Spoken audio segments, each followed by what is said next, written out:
Buongiorno, ben trovati telespettatrici, telespettatori di Antenna 3. Entriamo in diretta anche per questo mezzogiorno con tutti gli aggiornamenti sul fronte della cronaca, della politica e dell'attualità.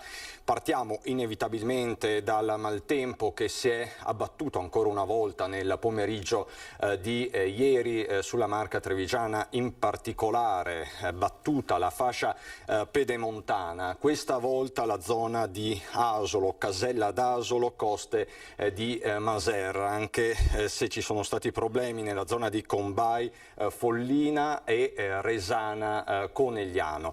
Queste le immagini che arrivano dalla pagina Facebook Meteo Bassano e Pedemontana, che raccontano di un pomeriggio da tregenda. Ci sono danni anche ingenti all'agricoltura, li ha quantificati poco fa il sindaco di Asolo Mauro Migliorini, che ha diviso il territorio asolano in 3 zone: Pagnano, danni all'agricoltura e viticoltura del 30%, Sant'Anna, danni all'agricoltura, viticoltura e uliveti del 50%, dell'80% i danni nella zona sud delle colline. Ma ci collegheremo più tardi con Asolo e con il nostro Lucio Zanato, che si trova sul posto. Nel pomeriggio di ieri sempre il maltempo si è abbattuto nella zona di Vittorio Veneto. Un fulmine ha colpito un'abitazione a San Giacomo di Veglia ed è stata la tragedia, perché un uomo è morto nell'incendio della sua abitazione. Si tratta di un uomo di 68 anni, santino della Colletta, bloccato al 3° piano dell'edificio che vedete, un caseggiato che era costruito soprattutto, che poggiava soprattutto su una struttura in legno. Cos'è successo? Verso le 4 un fulmine si abbatte in zona, probabilmente sulla casa, ne esce un cortocircuito. L'odore acre spinge 2 donne che erano in casa, la cugina e la sorella della Colletta, a uscire, a mettersi in salvo, mentre l'uomo si reca al 3° piano, probabilmente intenzionato a circoscrivere, convinto che si potesse circoscrivere la situazione. Invece prima è rimasto intossicato, poi lo hanno avvolto le fiamme. Inutili i tentativi di soccorso anche da parte dei residenti sul posto, lo vedete, i carabinieri,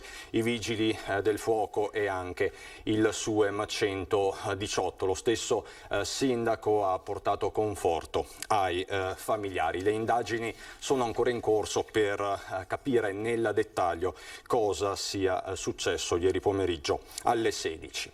E un grave incidente stradale ci porta invece in A4, dove nella notte si è verificato uno scontro fra mezzi, 6 le persone coinvolte. 2 di queste sarebbero gravi. In soccorso sono arrivati i vigili del fuoco da Mira, Mestre e Padova. Oltre alle ambulanze del 118, tutte le persone coinvolte sono state prese in cura dal personale medico e trasferite in ospedale. L'incidente è avvenuto tra Dolo e Padova Est in direzione Milano. Occupiamoci adesso di noi, andiamo a Roma, dove oggi c'è un'importante manifestazione in difesa della libertà di informazione, informazione che è sempre stata garantita, soprattutto in questo periodo molto particolare di pandemia, dove l'informazione ha avuto un ruolo essenziale. Ci colleghiamo con le colleghe Lina Paronetto e Daniela Sizia. Eccoci Cristian, siamo in piazza di fronte a Montecitorio a Roma per manifestare per la tutela del lavoro giornalistico. Ci sono i rappresentanti della categoria e degli enti della categoria. Siamo qui con Monica Andolfatto, segretaria del sindacato veneto dei giornalisti. C'è una buona delegazione anche veneta per ribadire quelli che sono temi che si sottopongono alle istituzioni da tempo ma che non hanno ancora trovato risposta. Monica. Sì, siamo qui e devo ringraziare tutti i colleghi veneti che hanno risposto all'appello, perché è importante esserci, soprattutto perché qui Qui si sta cercando di far capire che non è una manifestazione corporativistica dei giornalisti, ma siamo qui per tutti, perché l'articolo 21, difendere l'articolo 21, che significa la libertà di informazione e il diritto di essere informati, è un diritto costituzionalmente garantito e che riguarda tutti, il fondamento della democrazia. Come si difende? Soprattutto col lavoro, il lavoro pagato, il lavoro dignitoso, che deve essere un problema di tutti, a partire appunto dal governo. Siamo qui per chiedere al Presidente del Consiglio di riceverci, di ascoltarci, perché la crisi che investe il settore dell'editoria è una crisi che investe l'intero Paese. Quindi siamo qui, siamo in tanti e cerchiamo appunto di far valere delle prerogative che, ripeto, non sono prerogative corporativistiche ma di tutti i cittadini italiani. Lo dobbiamo fare capire, perché noi giornalisti siamo baluardo della democrazia nel momento in cui riusciamo a fare un'informazione di qualità. L'informazione di qualità va pagata, e un altro baluardo dell'informazione libera è il pluralismo dell'informazione, quindi più giornali, più TV, più anche siti online. Monica, fra l'altro un grazie a tutti i colleghi giornalisti che hanno lavorato durante quest'anno e mezzo di pandemia. Infatti, lo ha ribadito anche il Presidente della Federazione, ci sono stati giornalisti anche in Veneto che non hanno mai fatto un giorno di ferie o di riposo per garantire a tutti i cittadini un'informazione necessaria, tanto più che lo stesso governo ha ribadito quanto sia importante l'informazione, definendola tra i beni essenziali e i servizi essenziali, e quindi ha sempre dato continuità. Ci sono stati giornalisti che hanno anche contagiati dal Covid, che lo hanno vissuto sulla propria pelle, e giornalisti che hanno lavorato al limite della sicurezza per dare l'informazione che era necessaria. Grazie a Monica Andolfatto, vedete la piazza, eccola qua, stanno continuando gli interventi e noi restituiamo la linea da Roma allo studio.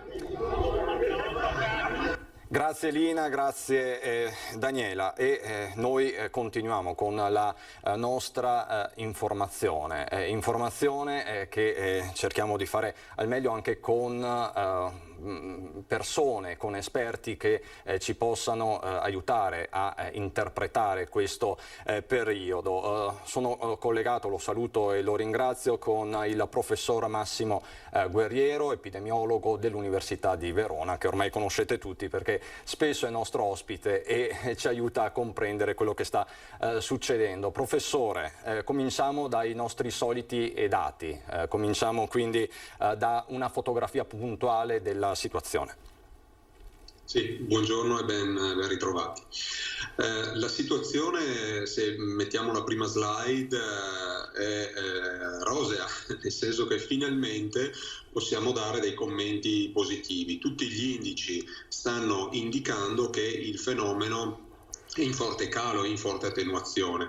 Vedete sulla parte destra del grafico le curve sia dei casi confermati a livello italiano che dei morti è in calo. Non cala così velocemente quanto cresce, però diciamo che adesso siamo a un buon punto. Purtroppo stiamo raggiungendo quota 125.000 morti. Se andiamo alla slide successiva, noi vediamo come anche nel Veneto, dati aggiornati, la situazione sia in forte calo, e vediamo anche come indica quella linea rossa, oggi siamo su valori del tutto analoghi a quelli della fine del mese di ottobre, siamo all'incirca nella data del 20 ottobre.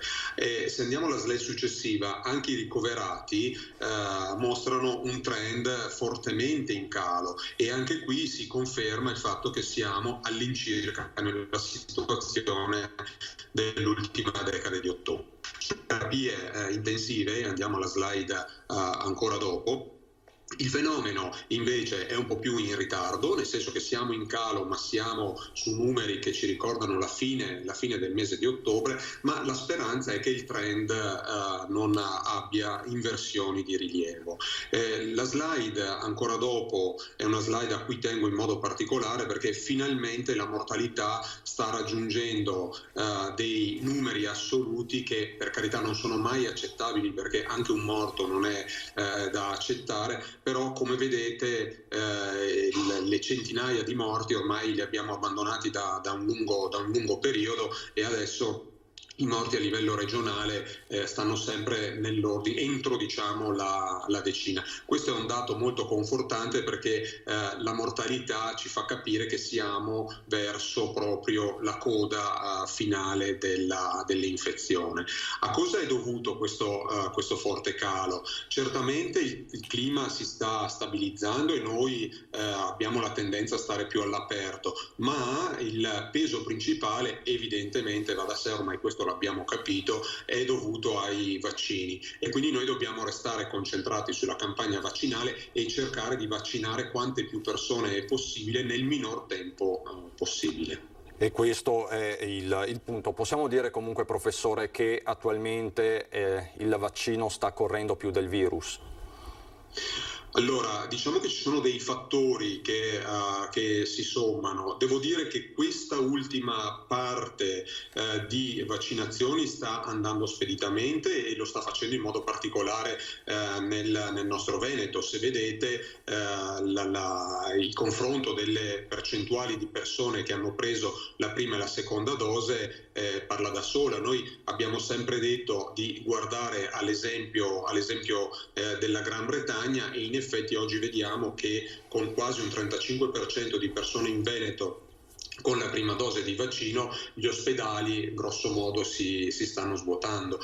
Bisogna continuare così, perché bisogna mettere a protezione gli anziani e le persone fragili, i deboli, ma non dobbiamo poi dimenticarci che il virus comunque continua a attaccare anche le persone più giovani, con meno danni, con meno conseguenze, ma non svanisce. Quindi la vaccinazione deve proseguire a sprombattuto, dando precedenza alle categorie di cui dicevamo, ma per poi passare istantaneamente ai più giovani. È notizia di questi giorni, di oggi in particolare. Ieri il ministro Speranza ne ha dato comunicazione al question time alla Camera, quindi il via libera atteso per il 28 maggio di EMA ai vaccini per i dodicenni sostanzialmente. Sì, questa è una bellissima notizia, perché noi potremmo allargare la platea dei vaccinabili e quindi non fermarsi alle persone di 16 anni, ma arrivare sino alle persone di 12 anni, e quindi gli studenti della scuola media potranno essere a breve inseriti nel piano di vaccinazione. Attenzione che quando parliamo di persone vaccinate dobbiamo fare un po' di attenzione, perché sappiamo che quando il soggetto riceve una dose di vaccino, questa dose inizia a essere efficace a circa 10-15 giorni di distanza, per cui le dosi inoculate oggi costituiscono un dato ben diverso dal numero di persone che invece sono protette in effetti, anche se già solo dalla prima dose. Quindi ciò che vediamo oggi dovrebbe essere commentato con le dosi che sono state somministrate all'incirca 10-15 giorni prima. Ormai siamo abituati a ragionare con questo virus con questi scarti temporali, e quindi l'avviso vuole essere di guardare i numeri con una certa attenzione, e vuole essere anche per le persone di dire di fare attenzione, perché non siamo immuni subito dopo il vaccino, ma dobbiamo aspettare appunto questi 10-15 giorni. Che poi è il principio che sta alla base anche del Green Pass, di cui tanto si è parlato in questi giorni. Tra l'altro mostrerei di nuovo la diapositiva, la slide, con queste percentuali. Diciamo che la migliore delle ipotesi, lo scenario migliore è quello del 70% dei soggetti vaccinabili entro il 15 di luglio. Sì, questa è un'ipotesi, la migliore, diciamo, che potremmo perseguire se la condizione attuale si migliorasse in termini di vaccini distribuiti del 10%.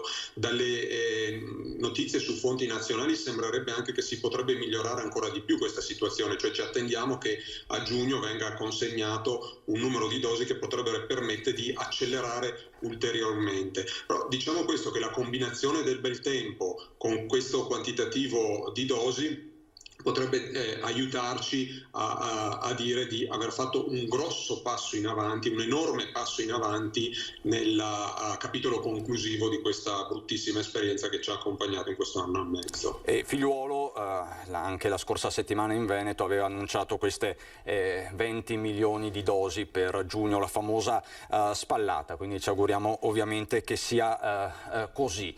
Veneto che va, professore, verso la fascia bianca dal 7 di giugno, ma lei so che ci tiene a lanciare un messaggio perché nessun dato è acquisito e scontato. Sì, soprattutto abbiamo degli esempi, no? Come guardiamo all'Inghilterra come paese virtuoso e coraggioso nel fare una certa tipologia di campagna vaccinale, così abbiamo anche un esempio negativo che è quello che ha vissuto purtroppo la Sardegna e hanno vissuto gli amici sardi, nel senso che loro sono diventati ad un certo momento, lo ricorderete, zona bianca, ma nel giro di 4 settimane poi sono diventati subito zona rossa addirittura, per cui noi adesso dobbiamo essere contenti di questa situazione perché è una situazione certamente molto positiva, ma dobbiamo anche essere molto responsabili perché adesso con le riaperture che vediamo di settimana in settimana, le maglie sono sempre più larghe, è evidente che l'occasione di contagio sarà sempre più facile. Allora questo atto di responsabilità che noi cittadini dobbiamo fare è quello che è sempre stato ricordato da marzo del 2020, certo. E quindi l'uso del gel, il distanziamento interpersonale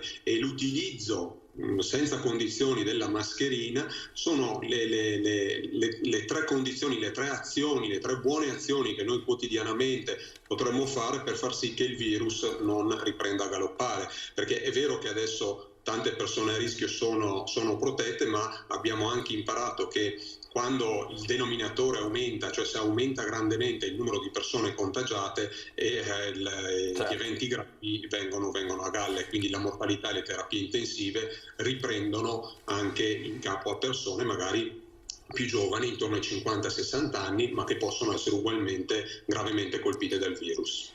Quindi ci lasciamo, professore, con questa slide molto significativa, non ci stancheremo mai di ripetere le misure di precauzione. Grazie Massimo Guerriero, professore all'Università di Verona, epidemiologo. Grazie davvero.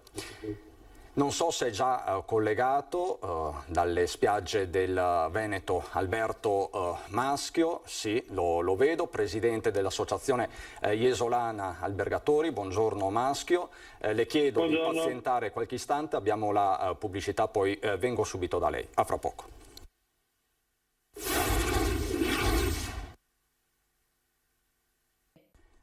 Di nuovo in diretta, siamo collegati con Alberto Maschio, presidente dell'Associazione Iesolana Albergatori. Maschio, di nuovo buongiorno, grazie per la disponibilità.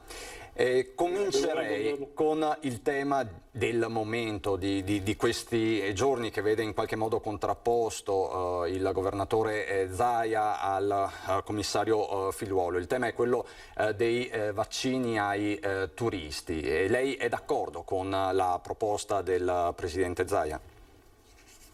Guardi, per certi aspetti può essere un'ottima occasione di anche marketing territoriale, se vogliamo mettere in questi termini, dato che l'aspetto sanitario non mi compete fondamentalmente.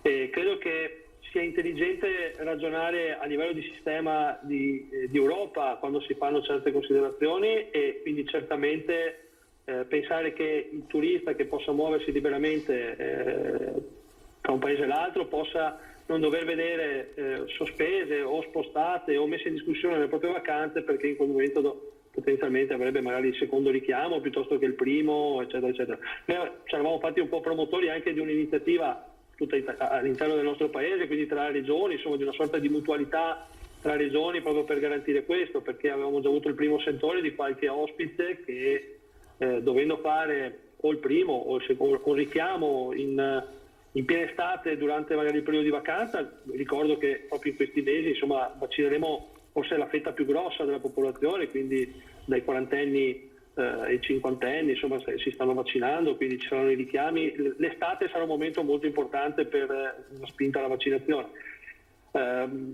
rischia di mettere in difficoltà la movimentazione delle persone che devono a quel punto calibrare in base ai vaccini ed eventuale vacanza. Ecco perché poter fare o la prima o la seconda dose anche in un'altra regione, purché ci sia una sorta, ripeto, di mutualità tra regioni, potrebbe essere una scelta interessante. Quindi a questo punto mi domando perché non farlo a livello europeo.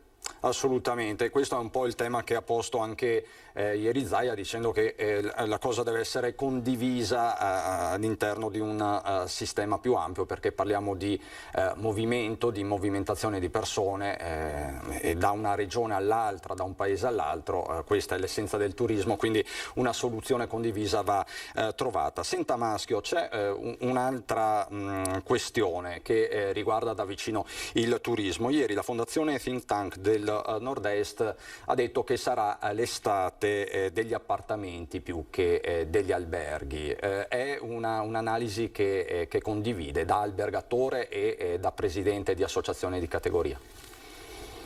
Ma innanzitutto auspico si sbaglino di grosso, perché diversamente ovviamente sarebbe un lieve problema per noi. Ma guardate, io credo che insomma abbiamo già dimostrato l'anno scorso in una situazione certamente più insicura di quella che stiamo vivendo oggi, anche se sembra non essere così percepita da chi sta legiferando, perché la stagione 2020, che è stata certamente complessa e complicata e ricca di incertezze, perché non conoscevamo ancora forse così a fondo il problema, non c'era vaccini in quel momento, non c'era vaccinazione in corso, eppure abbiamo affrontato una stagione in sicurezza, garantendo i nostri ospiti, le nostre aziende, i nostri collaboratori all'interno delle nostre aziende, certamente perdendo una fetta importante dei nostri fatturati, delle presenze dei nostri territori, ma si è affrontata, devo dire, egregiamente, senza ricadute poi dovute appunto al far vacanza. Questo sembra essere passato un po' nel dimenticatoio. Ora che l'idea di entrare in un appartamento possa sembrare a qualcuno forse più sicura, ma io ne vedo tanto un po' delle uscite, come ho visto fare nei giornali nei mesi scorsi, un po' per cercare di indirizzare forse la scelta di qualcuno verso un settore piuttosto che l'altro. Adesso non ne faccio magari nella fattispecie in questione, ma certamente ho già letto di appartamenti strapieni, ho già letto di località stracolme da sold out per luglio-agosto.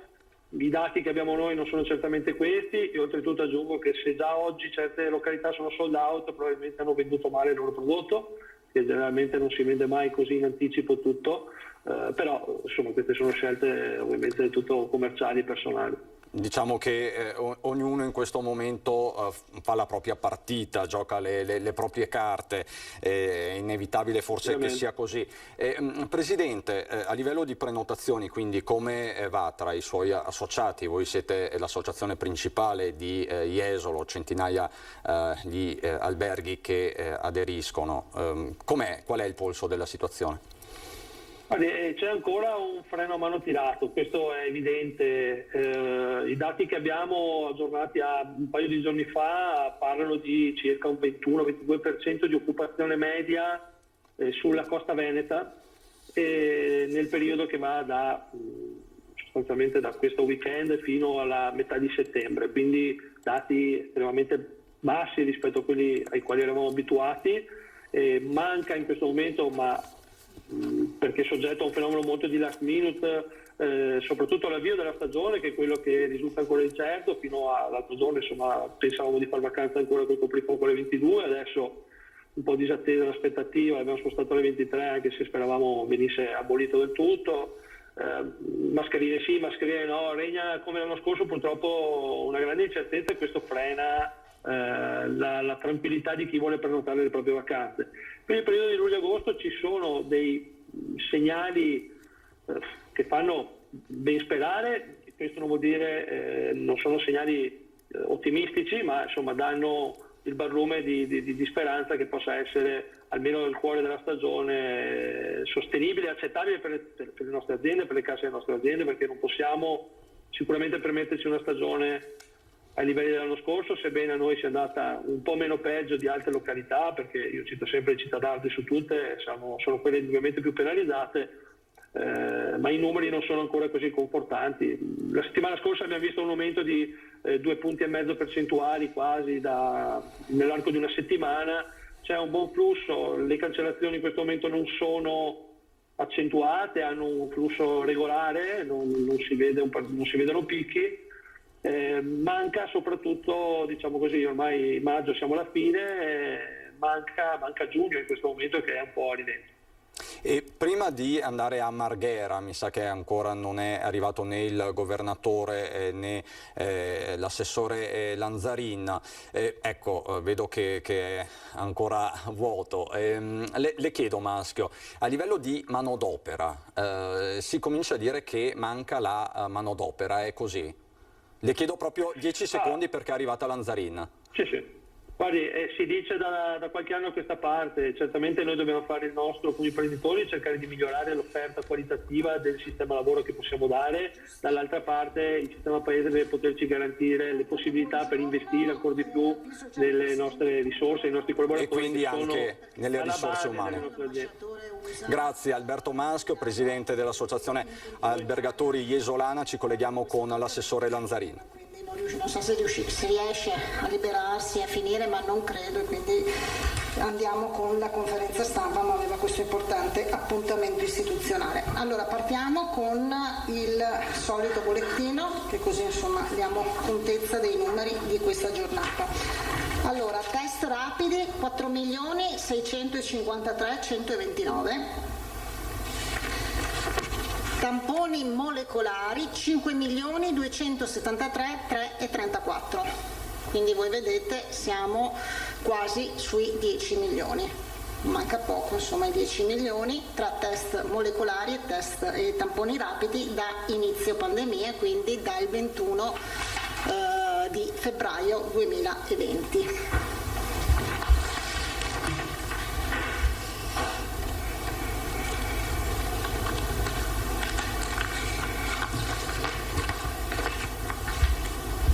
Positivi delle ultime 24 ore sono 293, quindi come vedete è un numero che ogni giorno insomma è in calo molto contenuto, e quindi mette in evidenza l'incidenza e la diffusione del virus in questo momento. E come vediamo i positivi di oggi, ossia i 293 positivi sui tamponi test rapidi e tamponi molecolari effettuati nelle 24 ore, che sono 32.273, ci dà un'incidenza del 0,90, quindi un'incidenza molto bassa. Questo proprio a testimonianza come oggi fortunatamente il virus stia circolando in modo molto limitato. Questo però chiaramente non ci può permettere ancora di abbassare la guardia. Il numero dei positivi di oggi sono totali 12.646, quindi anche questo un numero in diminuzione rispetto a numeri che avevamo un mese fa, che erano, voi sapete, insomma, sui 20.000, quindi un numero che giorno dopo giorno sta diminuendo, mentre il numero dei positivi totali da inizio pandemia, quindi sempre dal 20 di gennaio 2020, è di 421.283. Passiamo invece ai numeri relativi all'occupazione ospedaliera, che anche in questo caso vediamo un'occupazione ospedaliera in continuo calo. I ricoveri totali per Covid sono 903. Quindi siamo sotto i 1000 posti e sono meno 38 rispetto appunto alle ultime 24 ore. E sono così suddivisi: area non critica 804, quindi vuol dire tutti i reparti non di terapia intensiva, quindi dal reparti malattie infettive, pneumologie, le semi-intensive, insomma tutto il resto, 804, meno 24. Le terapie intensive invece siamo sotto il 100, 99 persone sono in terapia intensiva Covid e sono meno 14, quindi vedete anche in questo caso una diminuzione molto forte anche dell'incidenza all'interno delle terapie intensive.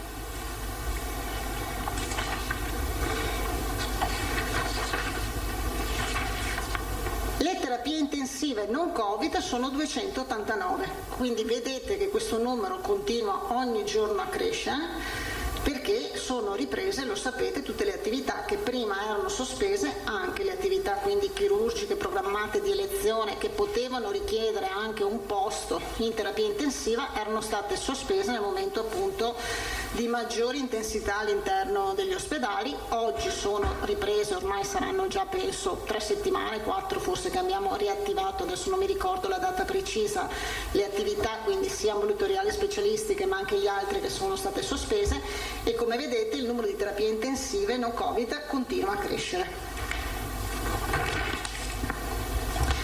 Il totale dei morti è 11.507.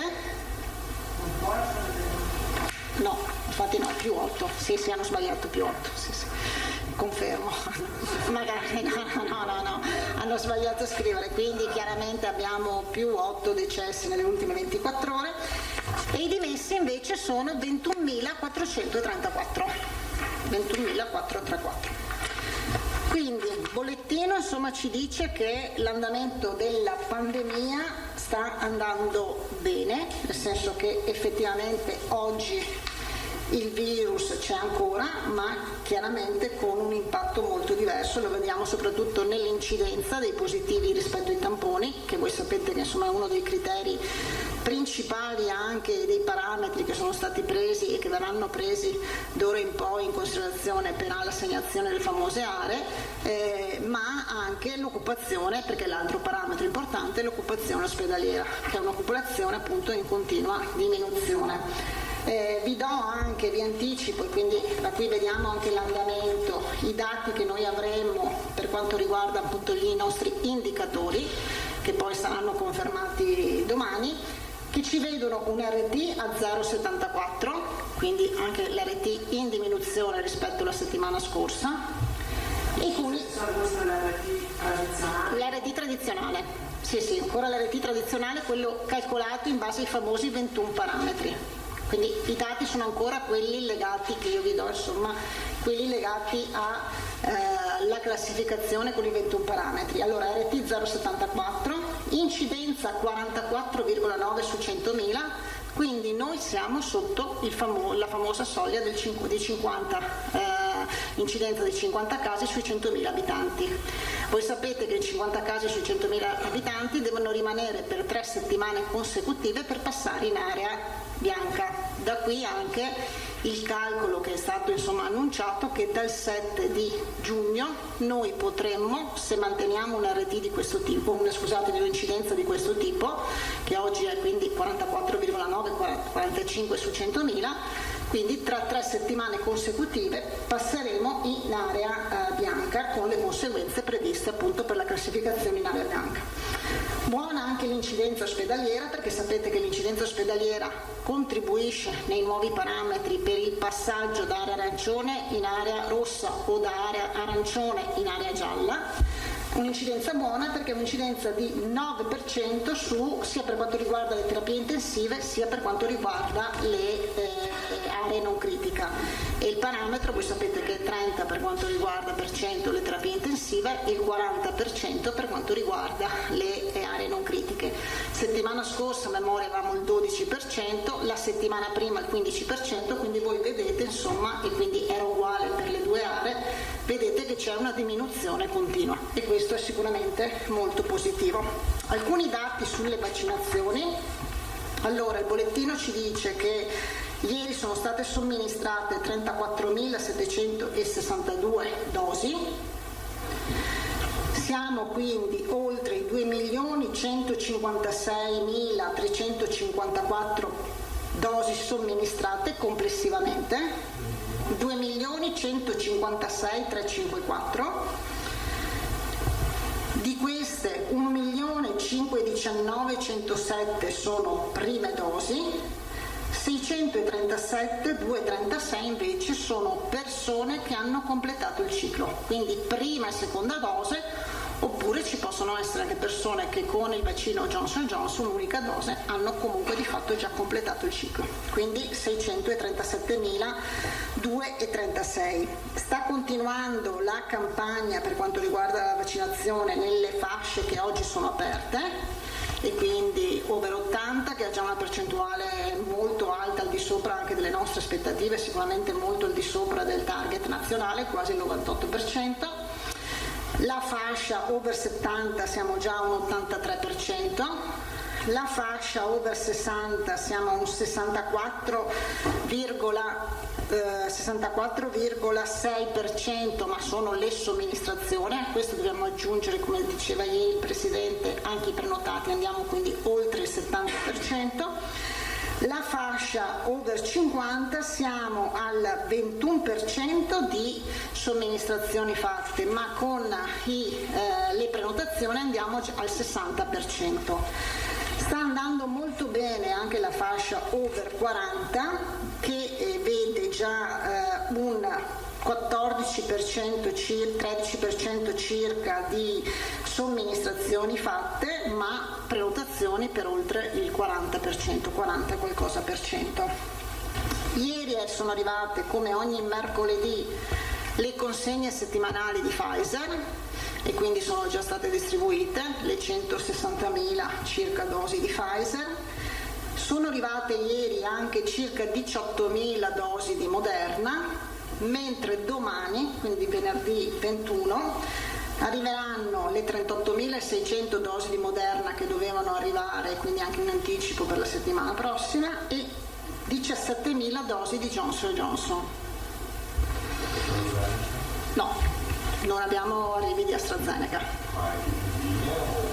Mi sembra di sì, perché AstraZeneca non era previsto questa settimana, quindi non ho notizia di arrivi di AstraZeneca.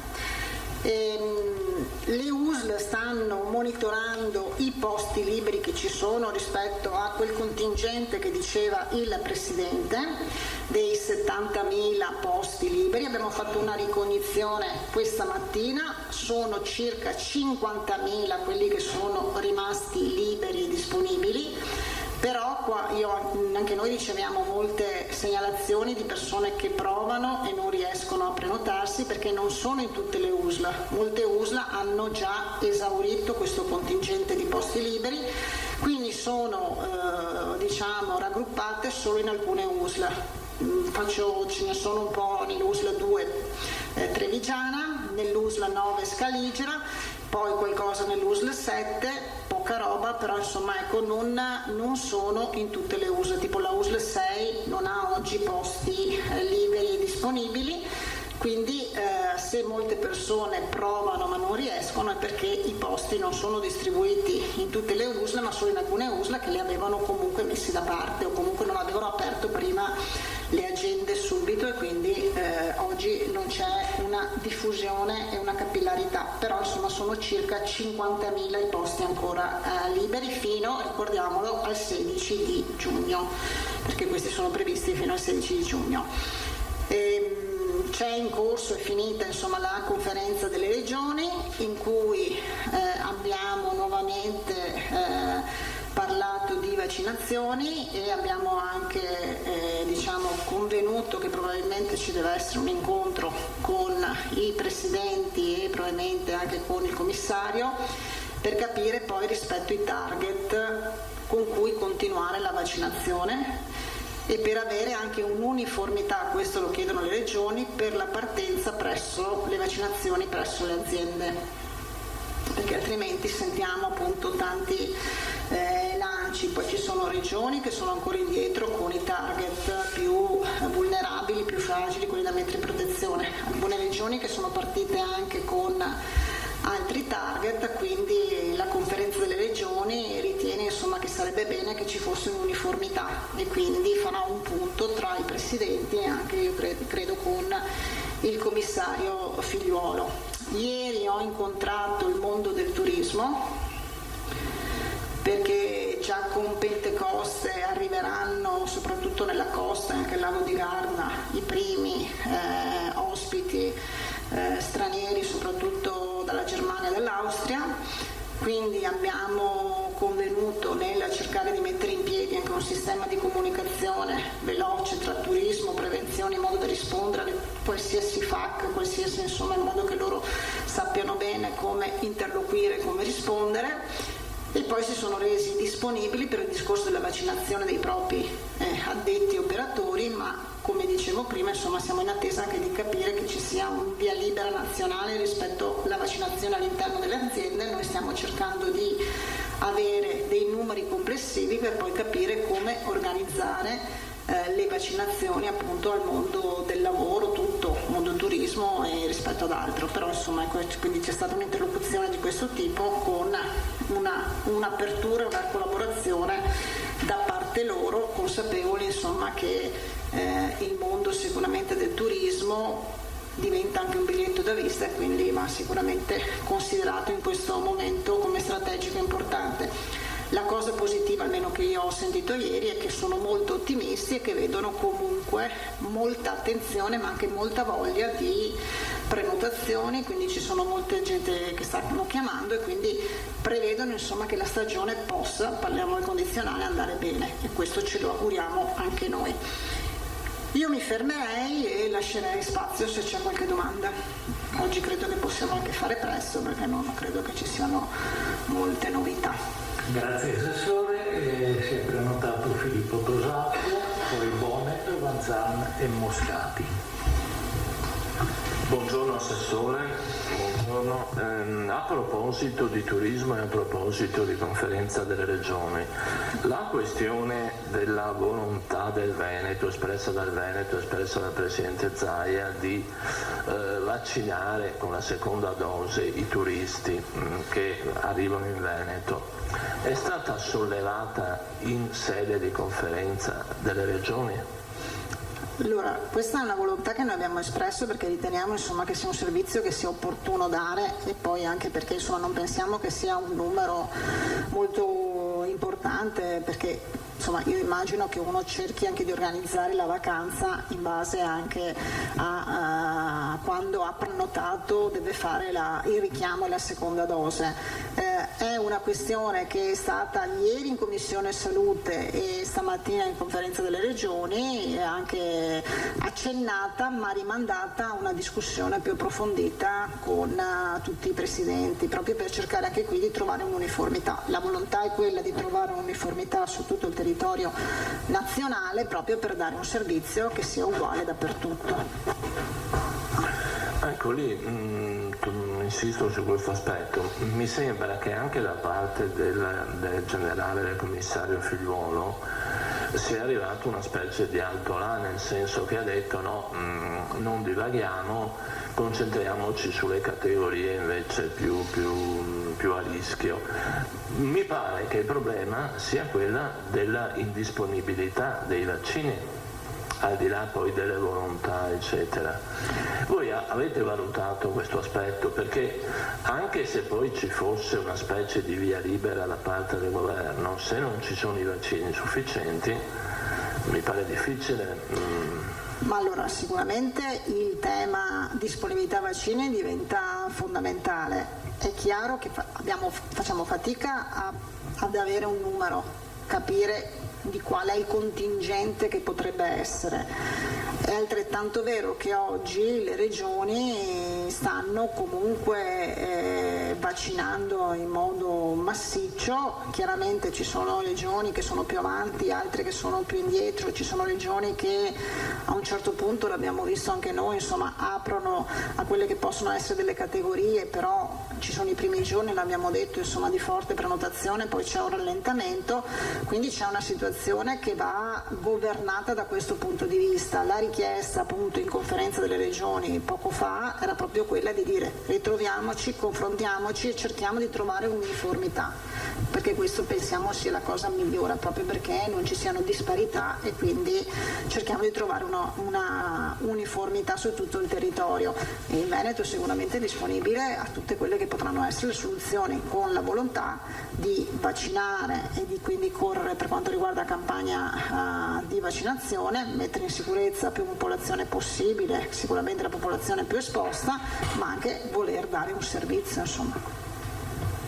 Le chiedo un'ultima cosa che riguarda invece i tamponi molecolari, che insomma, ai fini della green card, cioè del lascia passare, sono inclusi anche i tamponi molecolari con esito negativo. Allora alcuni lettori fanno presente che questi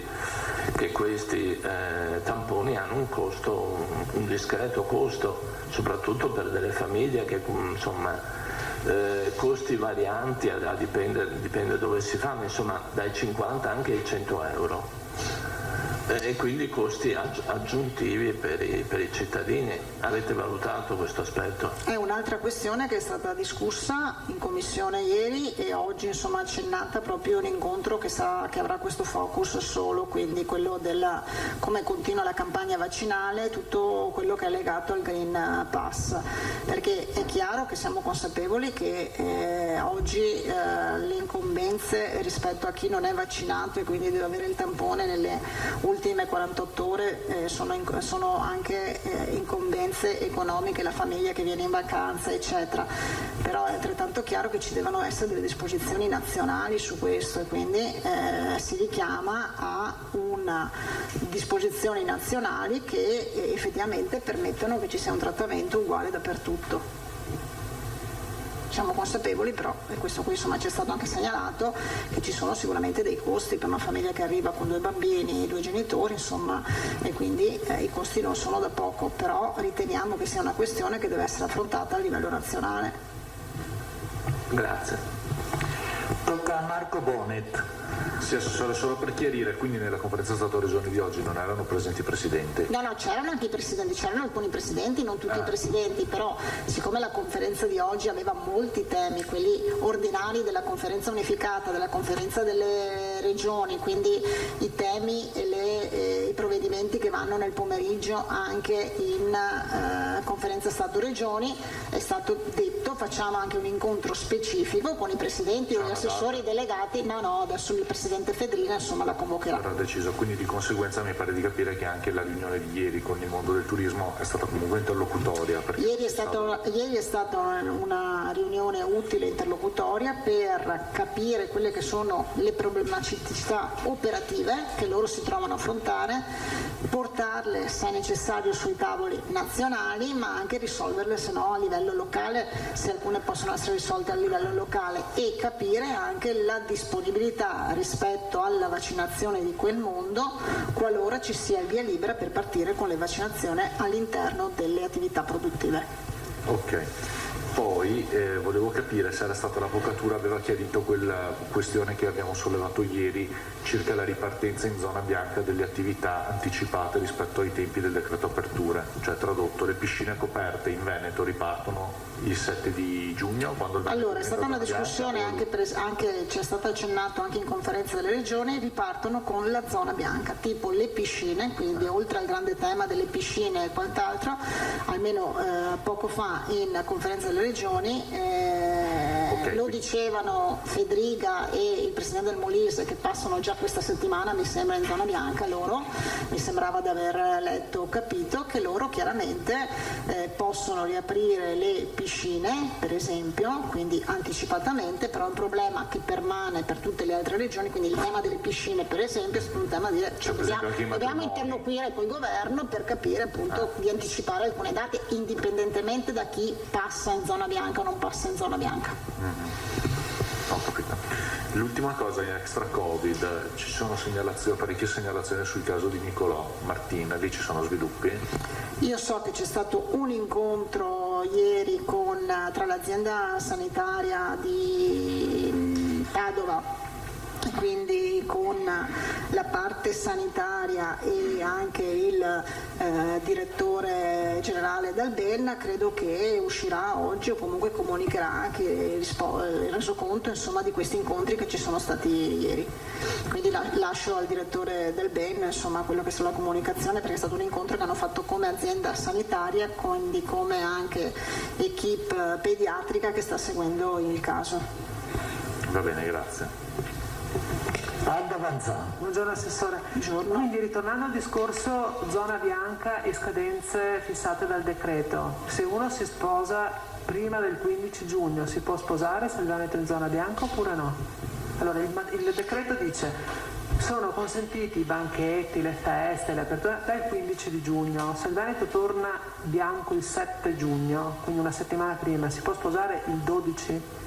Allora, perché non solo la piscina al limite, uno torna a casa con la sacca sulla piscina, no, ma sulla piscina c'è stato prima questo pronunciamento, ripeto, dai 2 governatori che passano già in zona bianca, però credo che su questo forse facciamo un approfondimento legislativo, quindi domani eventualmente lo dirò al Presidente, proviamo a eventualmente far venire qua anche qualcuno dell'avvocatura e del legislativo che vi risponde in maniera puntuale, perché insomma è anche indelicato che io dica qualcosa che poi voi scrivete giustamente e poi non è corretto, quindi insomma credo che sia più giusto e opportuno insomma che ci sia un pronunciamento legislativo da questo punto di vista e lo facciamo presente domani. L'interpretazione, ripeto, che è stata data non per i matrimoni ma per le piscine, quindi ripeto quello che ho sentito un quarto d'ora fa, è quella che però chi è in zona bianca quindi anticipa l'apertura delle piscine. Se questo vale anche per tutte le altre questioni, immagini che sia un principio valido per tutti, perché non avrebbe senso anticipare le piscine e le attività no. Immagino anch'io, però mi permetto di, proprio appunto perché per la delicatezza di cose che diciamo e poi vengono interpretate, e ci sono insomma persone che penso che se sanno questo poi sanno che dal 7 noi passiamo in zona bianca, almeno se tutto va bene, perché sono le 3 settimane, preparano già, adesso lo dico scherzando, il matrimonio e tutto il resto, è meglio che prima insomma abbiamo la sicurezza, quindi da oggi a domani insomma non cambia. I confetti ve li tirano dietro. Oltre a qualcos'altro.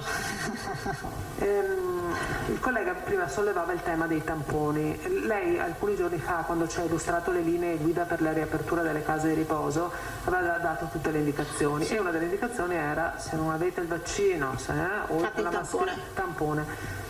E aveva detto: vedremo, alcune case di riposo lo faranno, altrimenti interverranno le ULSS. Sì. Avete dato indicazioni oppure no? No, abbiamo dato indicazioni, abbiamo mandato una circolare che accompagna le linee guida, che sono quelle nazionali, quindi non abbiamo chiaramente modificato le linee guida nazionali, in cui abbiamo dato disposizione alle USL di attivarsi, quindi se una persona va in un punto tamponi perché dice: io vado a visitare mia mamma, mio papà, la mia zia che è in casa di riposo, farà un'autocertificazione che dice che va, gli facciamo il tampone è gratuito. Quindi è sufficiente andare direttamente al centro vaccinale, al centro tamponi dell'ULSS? Sì, ma uno va al centro tamponi, fa una dichiarazione, insomma fa un'autocertificazione. Poi è chiaro che so che alcune USL si stanno organizzando, perché voi sapete che le case di riposo comunque fanno la prenotazione, quindi probabilmente nel momento della prenotazione potrebbero anche comunicare al centro, però questa qui poi è un'organizzazione, però se no è sufficiente che la persona vada al centro tamponi, dica che quindi è un atto di responsabilità, credo, e ci sta, dia un'autocertificazione che deve andare a trovare un parente all'interno di una struttura residenziale, una struttura per disabili, il tampone viene fatto ed è gratuito, quindi nessuno deve pagare nulla. Perfetto. Mentre invece la gratuità per il Green Pass, quello di cui si parlava prima, quello è rinviato a disposizione. Certo, perché qui stiamo parlando insomma di questioni un po' diverse, nel senso che coinvolgono effettivamente insomma persone. Per il Green Pass ovviamente il tampone ti basta una volta, poi lo devi rifare. Avete valutato in conferenza delle regioni o in commissione salute che potrebbero esserci persone che rifiutano di fare il vaccino, non se lo vogliono fare e poi chiedono il tampone? In quel caso è gratuito oppure se lo pagano? Allora, se uno rifiuta il vaccino... Non ho capito, non siamo arrivati a questo specifico nella discussione, però è sicuramente una questione da porre, nel senso, uno per scelta rifiuta di fare il tampone e quindi il vaccino, scusami, e ogni volta quindi che deve andare in qualche parte o deve avere un tampone, quei casi saranno valutati, però non siamo arrivati a questo approfondimento. Stando sulle case di riposo, la Pia Opera Ceccarelli San Giovanni Lupatoto ha sospeso 18 dipendenti perché appunto non volevano vaccinarsi. 18 dipendenti in una casa di riposo sono effettivamente tante, è un bel contingente. Avete sentito l'istituto? Che posizione prendete atto di questo? Qual è la sua reazione in merito? No, allora la questione mi era già stata posta non da questo istituto ma in generale, nel senso che, e noi l'abbiamo posta anche in sede, proprio ieri ne abbiamo discusso in sede di Commissione Salute, perché è chiaro che, e io l'avevo già detto mi sembra quando è uscito l'articolo 44, sarà difficile anche all'interno delle strutture ospedaliere, la carenza di personale c'è anche all'interno della struttura ospedaliera, però penso sia forse più facile riconvertire anche una figura all'interno di una struttura ospedaliera, perché comunque parliamo di numeri più importanti. All'interno di una struttura invece residenziale per anziani e per disabili, dove i numeri del personale ossea, infermieri, insomma di queste due figure sono numeri limitati e quelle sono le mansioni che uno può fare, diventa più difficile se cominciano a diventare molti. Diventa difficile anche perché voi sapete, ne parliamo penso da mesi, c'è una carenza cronica di personale per queste strutture. Noi abbiamo messo in atto tutti anche i provvedimenti possibili, le graduatorie delle USL non assumono direttamente le USL, cioè uno entra in USL ma poi va in comando nelle case di riposo, ormai tutte le USL stanno portando avanti questa, quindi è un problema che c'è, l'abbiamo posto perché se cominciano a diventare numeri importanti c'è preoccupazione, su questo sicuramente sì, però oggi la norma prevede questo, quindi se non c'è un pronunciamento a livello nazionale vige la norma nazionale purtroppo. Silvia Moscati. Sì, buongiorno Assessore, volevo solo una conferma. Stamattina si è sentito in televisione, è suscitato delle domande che il famoso Green Pass si otterrà anche con una sola dose di vaccino. Siccome c'era in dubbio questa notizia, volevo solo una conferma da parte sua. Grazie. La confermo perché è inserita nell'ultimo decreto, non mi ricordo più quale articolo, adesso mi sfugge l'articolo, in cui è specificato che per avere il Green Pass basta la prima dose e dopo 15 giorni, quindi uno deve aver fatto la prima dose e devono essere passati 15 giorni, tant'è che ho detto proprio ieri alla dottoressa Russo di dare subito disposizioni alle USL di emettere appunto il certificato, perché oggi noi abbiamo quel certificato che vale da Green Pass già alla prima dose, perché adesso noi normalmente lo stampavamo alla seconda dose, no? Ma con il decreto che prevede quindi modalità Green Pass prima dose dopo 15 giorni è bene che lo stampiamo, che venga stampato nei punti vaccini dopo la prima dose.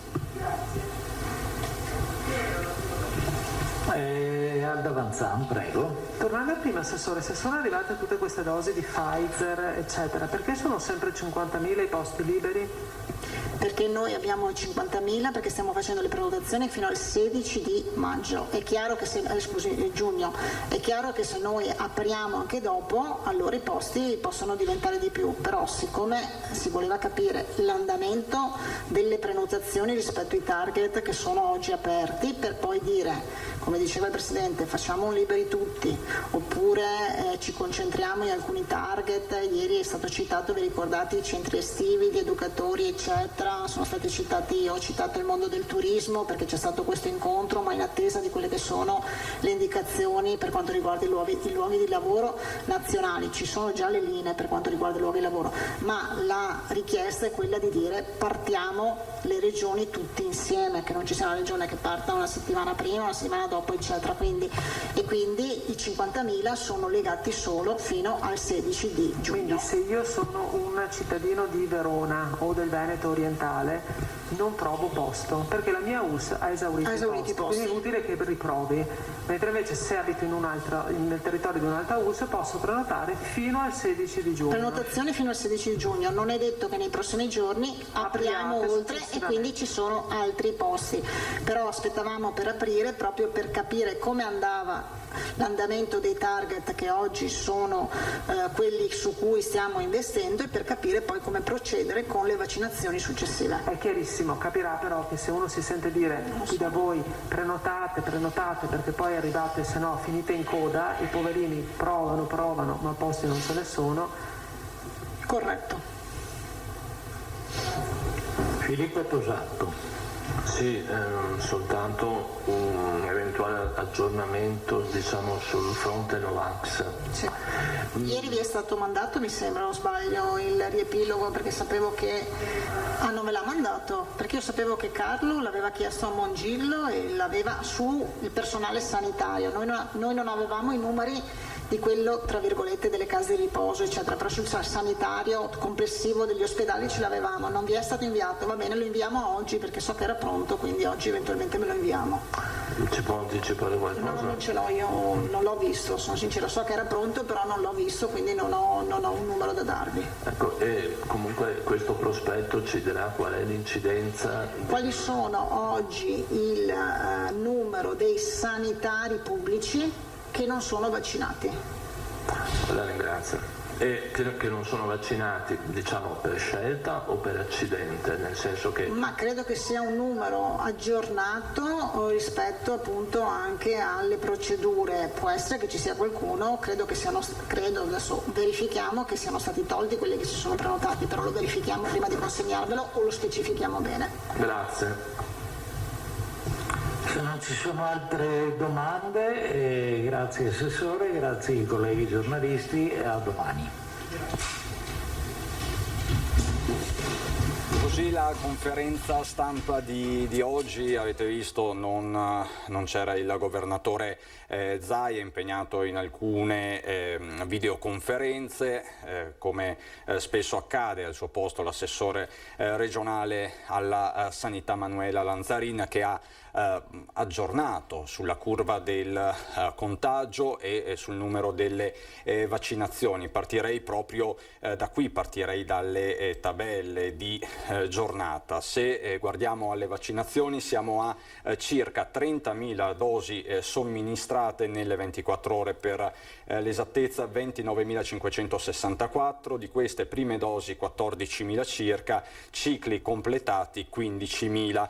La percentuale di dosi somministrate sulle dosi fornite è del 91%. I dati sono un po' più bassi rispetto a quelli dei giorni scorsi, quindi l'obiettivo target tra i 40.000 e i 50.000, perché c'è il nodo di Moderna che dovrebbe essere superato nei prossimi giorni. Se guardiamo sempre alla curva, chiamiamola così, delle vaccinazioni, possiamo vedere i dati ULS per ULS. ULS 1 Dolomiti, quindi siamo in provincia di Belluno, 110.000 le dosi somministrate dall'inizio della campagna. È un bel numero, insomma, considerate che la provincia di Belluno fa poco più di 200.000 abitanti, Marca Trevigiana ULS 2 418.000, 322.000, l'ULS 3 Serenissima, Veneto Orientale 109.000, Polesana 127.000, Euganea, quindi siamo a Padova, 445.000, si va verso il mezzo milione. La Pedemontana 171.000, la Berica 241.000, la Scaligera, quindi siamo nel Veronese, 436.000. Ci sono poi i dati del contagio, che ovviamente continua, anche se la fase di rallentamento ormai si protrae ed è un trend consolidato. Vi mostro due dati in particolare. Allora, 183 i nuovi casi nelle 12 ore, quindi dalle 17 di ieri alle 8 di questa mattina, ma quello che mi preme sottolineare è questo, ovvero siamo a 99 posti letto occupati nelle terapie intensive, siamo sotto la soglia psicologica, non solo psicologica, perché comunque parliamo di letti occupati in terapia intensiva, siamo sotto la soglia dei 100, questo per la prima volta dopo tantissimo tempo. 804 i posti letto occupati invece in area non critica. Lanzarin che ha aggiornato quindi sulle vaccinazioni, sulla campagna vaccinale, ha anche aggiornato sulla riunione che è avvenuta ieri con le associazioni del turismo, degli albergatori che si preparano ovviamente alla stagione estiva. È tornata poi sul tema che sta in qualche modo scaldando l'opinione pubblica a livello nazionale dei vaccini ai turisti, in particolare le seconde dosi, questo anche per favorire il turismo. E poi c'è il rebus che resta ancora in piedi. Cosa accadrà il 7 giugno quando il Veneto dovrebbe entrare in zona bianca? Il dato è per certo ma tutt'altro che scontato per il momento, ovvero il 7 di giugno decadranno tutte le limitazioni, riapriranno per esempio le piscine al chiuso, per cui il decreto aperture ha fissato la data al 1° di luglio? Pare di sì, però approfondimenti sono ancora in corso, quindi utilizzo il condizionale perché è giusto non creare anche delle aspettative, ma si va verso questa direzione. Per esempio il Friuli Venezia Giulia lo farà, e già alcune piscine del Friuli stanno comunicando l'apertura con l'avvento della zona bianca, che per il Friuli scatta il 1° di giugno. C'è poi tutta la questione del maltempo. In apertura di questa diretta vi abbiamo raccontato della grandinata di ieri sulla Pedemontana, un copione che abbiamo già visto anche venerdì scorso. Questa volta il maltempo ha battuto in particolare la zona dell'Asolano. Nella zona dell'Asolano c'è il nostro Lucio Zanato che ha intervistato il vice sindaco di Asolo, Franco Dalla Rosa. Questa è la situazione. I danni della grandinata di ieri che si sono localizzati all'interno del territorio comunale, perché ha iniziato la grandine nella zona di Pagnano ed è arrivata fino ai margini a est del comune verso Maser. Si possono quantificare da lievi nella zona di Pagnano, che siamo attorno a un 20%, progressivamente l'intensità è aumentata per arrivare in questo posto che siamo al massimo della forza della grandine, che siamo attorno al 60% di danno. Ecco, questo riguarda l'agricoltura. Sì. Per quanto riguarda invece macchine, immobili, persone? Non abbiamo avuto danni sulle macchine perché la grandine, pur con certa intensità, è venuta senza vento, quindi la velocità e la forza devastante è stata limitata.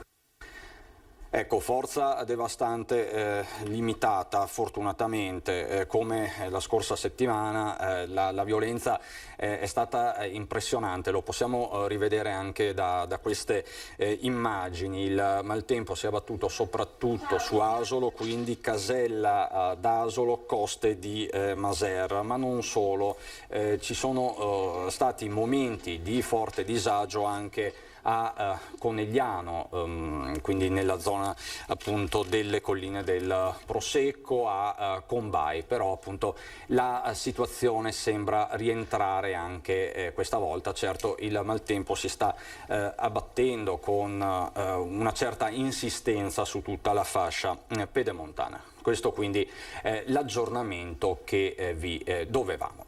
Ma sono giorni anche di attesa, anzi questo è un giorno di vigilia, perché domani in Veneto arriva la carovana rosa del Giro. Finalmente un grande evento, si parla tanto, a volte anche con un certo pizzico di retorica, di ritorno alla normalità, ma il Giro è una tradizione che si rinnova, l'aspettiamo e ci porta davvero una ventata di speranza. Per fare un po' il punto di questo appuntamento sempre molto atteso, qui con noi c'è Andrea Vidotti, che è coordinatore generale del comitato di tappa Sacile Cortina, il tappone dolomitico che si terrà lunedì, quindi c'è molta attesa. La mascherina rosa d'ordinanza fantastica, Vidotti, quindi è già un must, diciamocelo. Direi di sì, infatti ieri abbiamo presentato ufficialmente la tappa in comune a Cortina.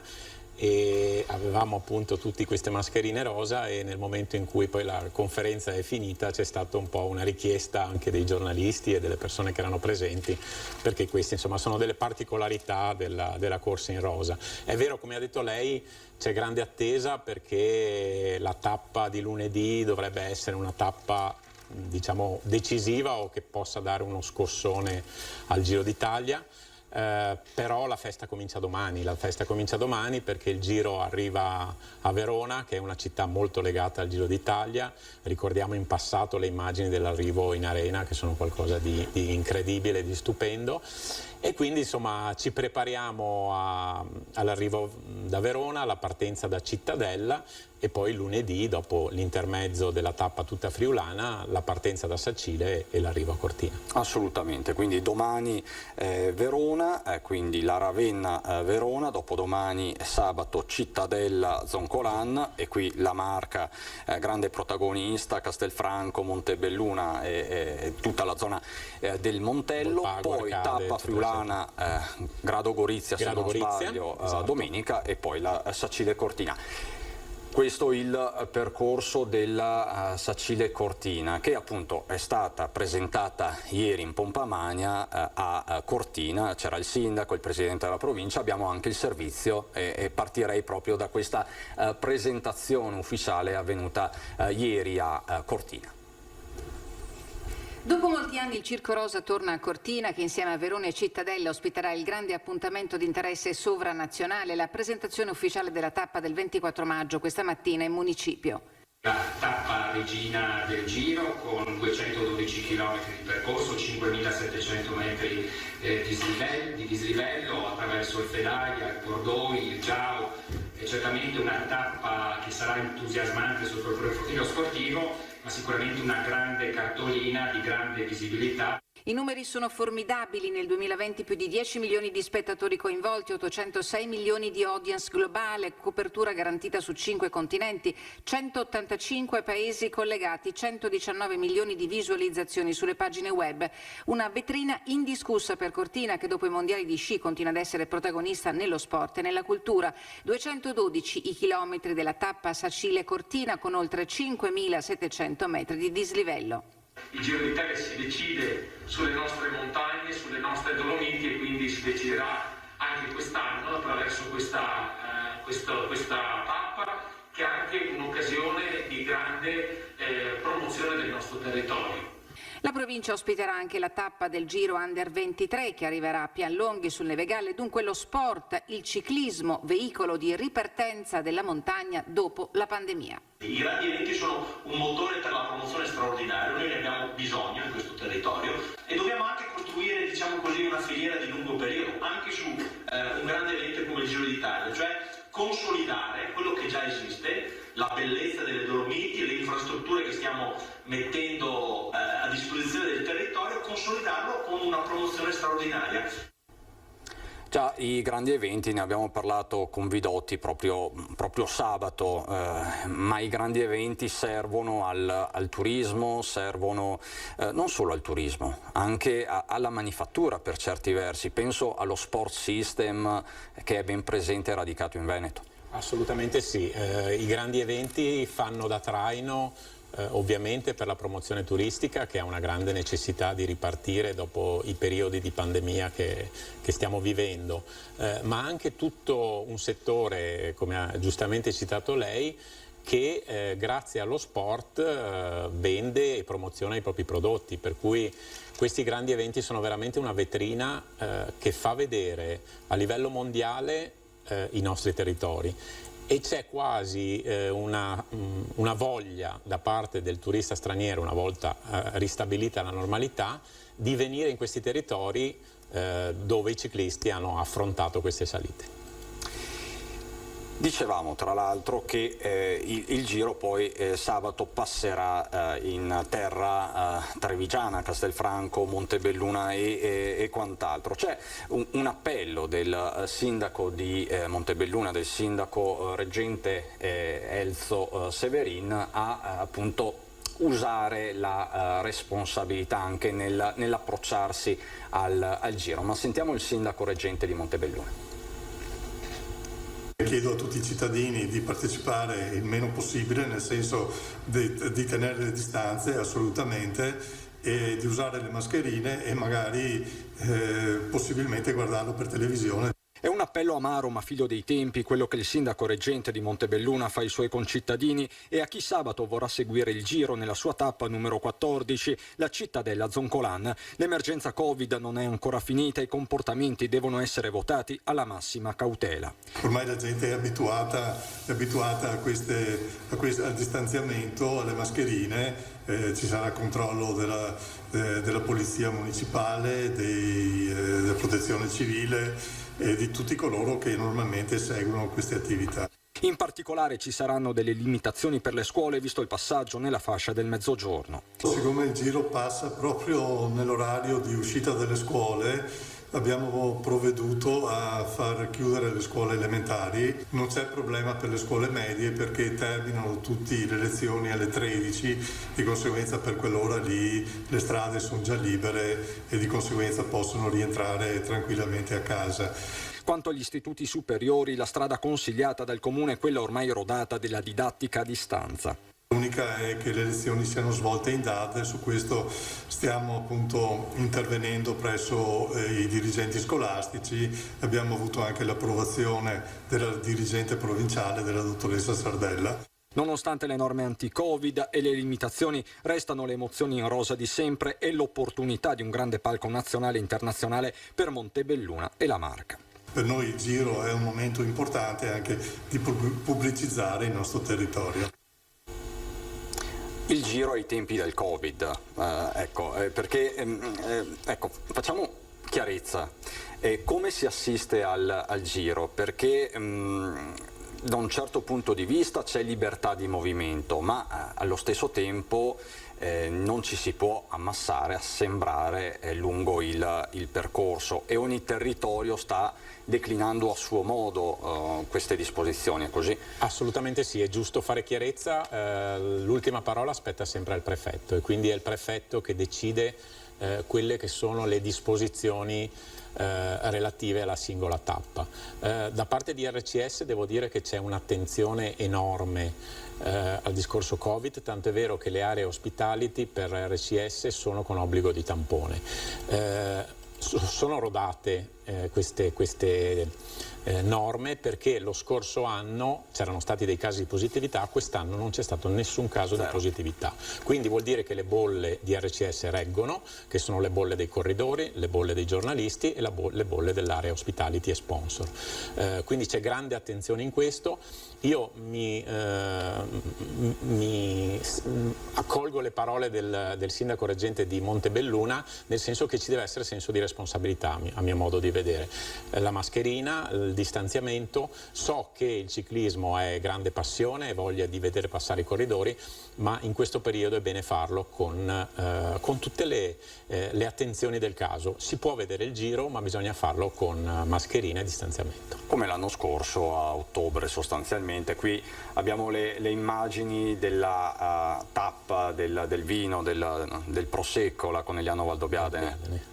Che emozioni restano di quella è stata una grande emozione, perché rivedere le immagini che hanno fatto il Giro del Mondo di questa opera d'arte, perché non posso non pensare alle colline del Prosecco come una vera e propria opera d'arte, come aveva detto anche Vittorio Sgarbi lo scorso anno, e vedere queste immagini e pensare a un territorio, al Prosecco di OCG, a quello che questi agricoltori fanno in maniera veramente virtuosa, perché veramente vengono definite colline eroiche, per cui è veramente un territorio fantastico. Associarlo al ciclismo è un'altra operazione di grandissima qualità, per cui ancora oggi si ricordano le immagini dello scorso anno e questo mi fa molto piacere. Da uno sport all'altro, il nuoto. Prima abbiamo sentito l'assessore Lanzarina che ha rassicurato con ogni probabilità le piscine potranno riaprire il 7 di giugno, le piscine al chiuso. Nei giorni scorsi ne abbiamo parlato a lungo, ci sono stati degli appelli indirizzati a Zaia, al presidente dell'ANCI Mario Conte, perché sciogliessero un po' il nodo. Degli appelli erano arrivati anche da nuotatori attori professionisti proprio nei giorni dei campionati europei. Un appello in particolare è quello di Federica Pellegrini che ieri si è qualificata ancora una volta alla bella età per il nuoto di 32 anni, insomma, è chiaro che per il nuoto, sottolineo perché non vorrei creare incidenti diplomatici, lei conosce molto bene Federica Pellegrini. Conosco la Pellegrini collaborando con il Comune e con la PT di Livigno da più di 6 anni, ho l'occasione spesso di vederla allenare. Vi devo dire che è uno spettacolo, perché definirla leggenda secondo me è ancora poco, perché vedere come sia sempre la prima ad arrivare in piscina e l'ultima ad andare via fa capire la passione che ha questa atleta ancora per questo sport. Non ho dubbi che sia agli Europei di Budapest e poi alle Olimpiadi di Tokyo lei ci farà vedere delle grandi cose, perché comunque ha dentro questa passione, questo fuoco che fa sì che lei sia sempre a dei livelli altissimi, e soprattutto perché questi sono campioni che in gara si trasformano, per cui hanno questa grande possibilità in gara di dare tutto se stesso. È importante che un atleta come Federica Pellegrini abbia fatto un appello di questo tipo, perché essendo seguita da tantissime persone ed essendo anche un influencer, un ambassador sui social, il fatto che lo dica lei è un messaggio molto forte. Ha un peso specifico, ma non c'è soltanto la Pellegrini a tenere alti i colori dell'Italia e del Veneto, perché si sta distinguendo anche Antonio Fantin che ha 19 anni ed è primatista mondiale agli Europei Paralimpici. C'è un post, lo possiamo vedere, pubblicato poco fa, del presidente Luca Zaia, dove si dice: il 19enne campione primatista mondiale Antonio Fantin si sta mettendo in luce agli Europei Paralimpici in Portogallo, dove ha realizzato per ora 3 primati, quello mondiale nel 100 stile e 100 dorso. Una prestazione eccezionale per questo ragazzo di Bibione, 3 volte campione mondiale, 4 volte campione europeo, detentore di record mondiali ed europei sui 50 stile libero e 100 stile libero. Anche questo è un orgoglio veneto. È un orgoglio veneto. Antonio è di Bibione, si allena a Lignano, è un ragazzo fantastico, un ragazzo veramente eccezionale che in ogni gara, come la Pellegrini, dà veramente sempre tutto. Il fatto che anche in Portogallo abbia fatto il record del mondo dei 100 stile è una cosa veramente incredibile. Ogni gara si migliora sempre di più. Voglio dire che Antonio, oltre a essere un grandissimo nuotatore, è anche una grandissima persona. Pensate, come le dicevo sabato, che l'anno scorso ha fatto la maturità scientifica e ha preso 100 centesimi, quindi vuol dire che non è solo bravo a nuotare, ma è veramente anche una persona di grande qualità e una persona che merita veramente grandi palcoscenici. Campione nello sport e nella vita, come spesso accade quando si raggiungono certi livelli. Quegli atleti che riescono a portare nella vita di tutti i giorni le loro attitudini e i loro valori che hanno nello sport, io penso che siano delle persone migliori nella vita di tutti i giorni. E più in generale, come sta uscendo, Vidotti, lo sport da questi 15 mesi di pandemia? C'è qualcosa che la preoccupa in particolar modo? Allora, io dico che gli sportivi hanno una grandissima capacità di adattarsi alle situazioni difficili e quindi forse si sono adattati meglio di noi che abbiamo una vita normale, abbiamo la vita da divano. Loro invece, dovendosi allenare tutti i giorni, avendo le gare, hanno qualche difficoltà in più, cioè hanno meno difficoltà rispetto a noi. Io penso per esempio alla partita di ieri sera di Coppa Italia della Juventus. Sentire di nuovo il rumore dei tifosi è stata un'emozione, penso, per tutti. È forse il segnale che pian pianino ci stiamo avvicinando a quella normalità di cui abbiamo tanto bisogno. Sentire nelle partite di calcio le parole dei calciatori era qualcosa di irreale, non era un qualcosa di normale. Risentire qualche piccolo coro, qualche tifoso che gioiva per la Juventus o per l'Atalanta è stato un qualcosa che a me, uomo di sport, ha dato una particolare emozione. E un po' di tifo ci sarà quindi anche durante il passaggio della Carovana Rosa? Assolutamente sì, perché poi quella sarà, per esempio la tappa di Cortina sarà una tappa molto dura con appunto 5.700 metri di dislivello, e quindi anche solo vederli passare, che sia il primo sia l'ultimo dei corridori, è una festa, vanno incitati. Dobbiamo pensare che questi corridori fanno 3 settimane in giro per l'Italia, fanno quasi 3.000 chilometri, insomma sono veramente degli eroi dei nostri giorni. Da sostenere sul campo sì. o a casa, assolutamente sì, attraverso sì. La televisione. Vidotti, grazie davvero, grazie a voi, perché penso che in questi giorni ce ne sarà parecchio, insomma, da qui a lunedì. Ovviamente seguiremo l'evento come Antena 3. Grazie a voi. Ringrazio davvero. Adesso per noi ci sono le previsioni del tempo, poi un po' di pubblicità, poi ritorniamo di nuovo in studio con altri ospiti. A fra poco.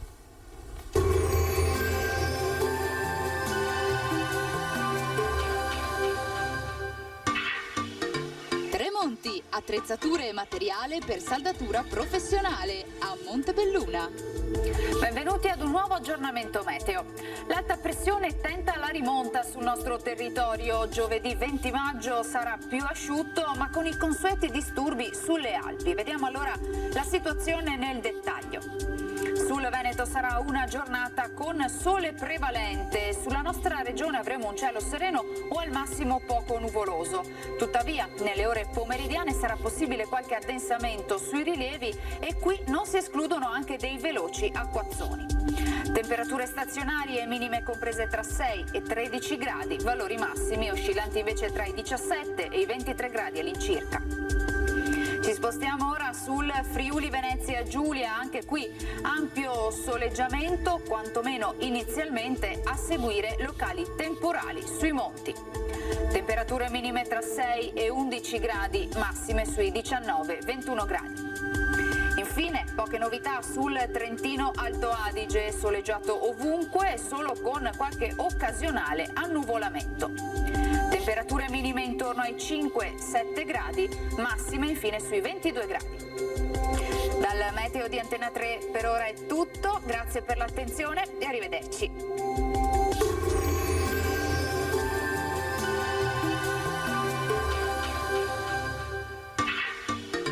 Tremonti, attrezzature e materiale per saldatura professionale a Montebelluna.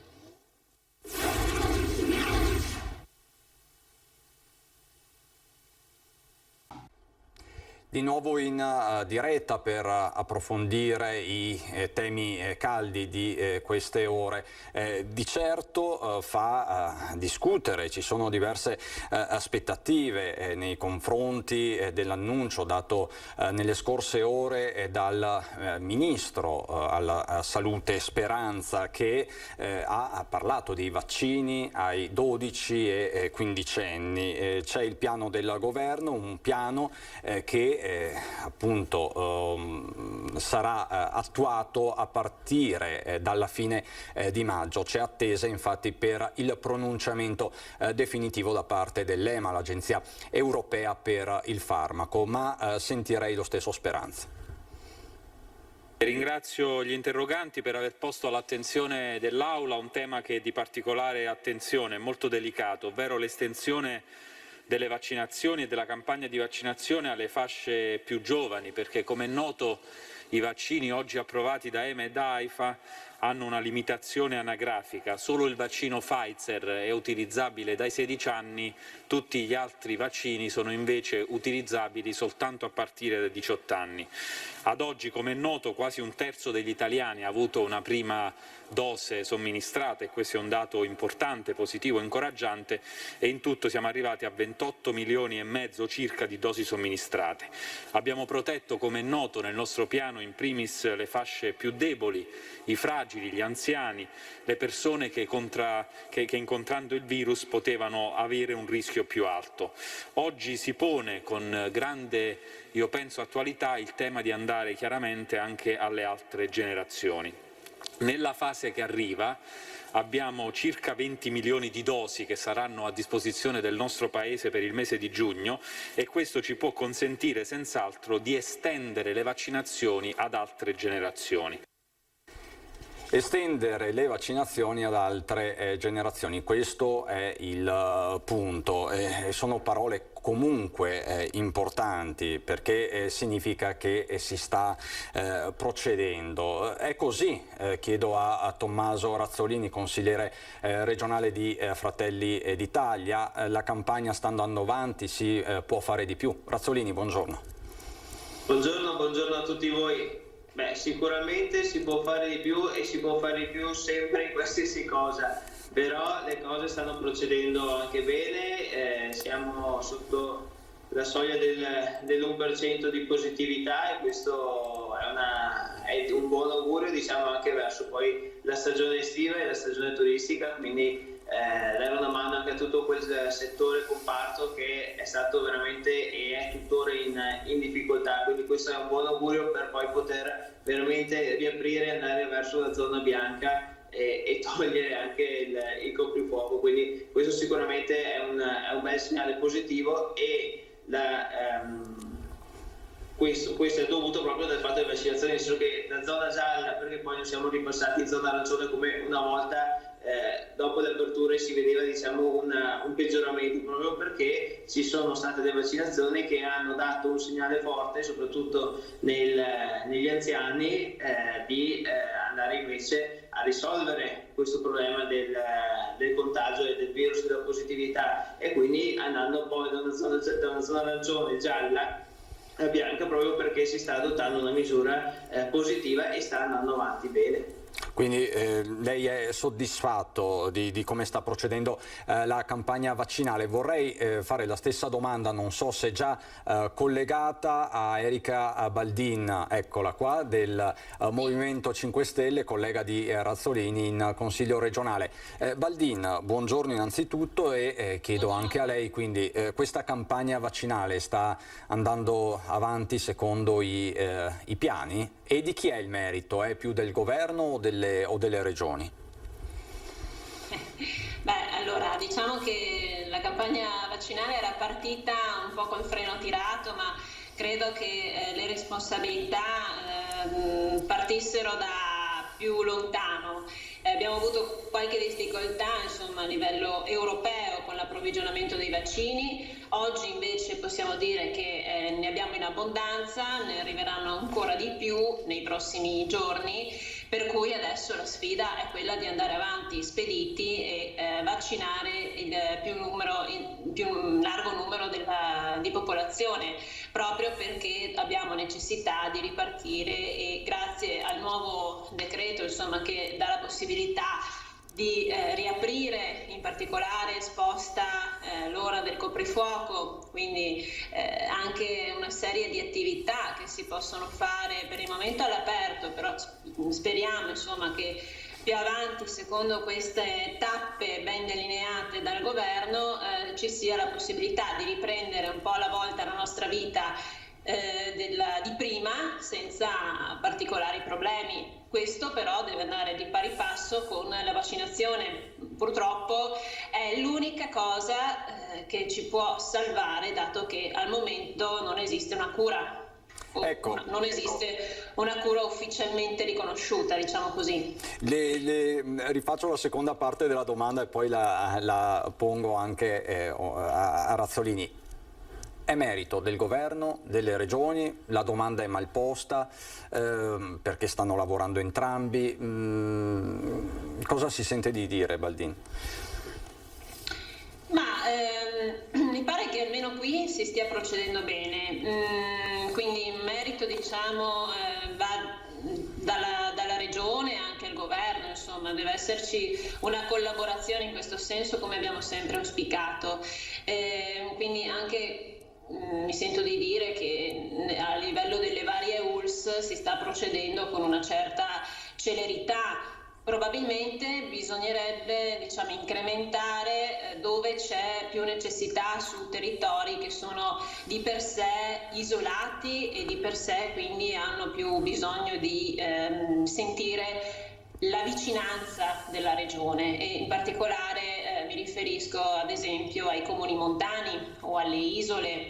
queste secondo me, e soprattutto i piccoli comuni montani, vanno attenzionati un po' di più e cercare di fare come è successo in Piemonte ad esempio, dove si è partiti proprio da lì per fare una vaccinazione diciamo a tappeto, per cui ecco l'attenzione che va data è a tutti i livelli istituzionali. Bisogna partire da chi è più fragile sicuramente, ma anche da territori che sono diciamo morfologicamente distanti dai centri e quindi avrebbero bisogno di maggiore attenzione.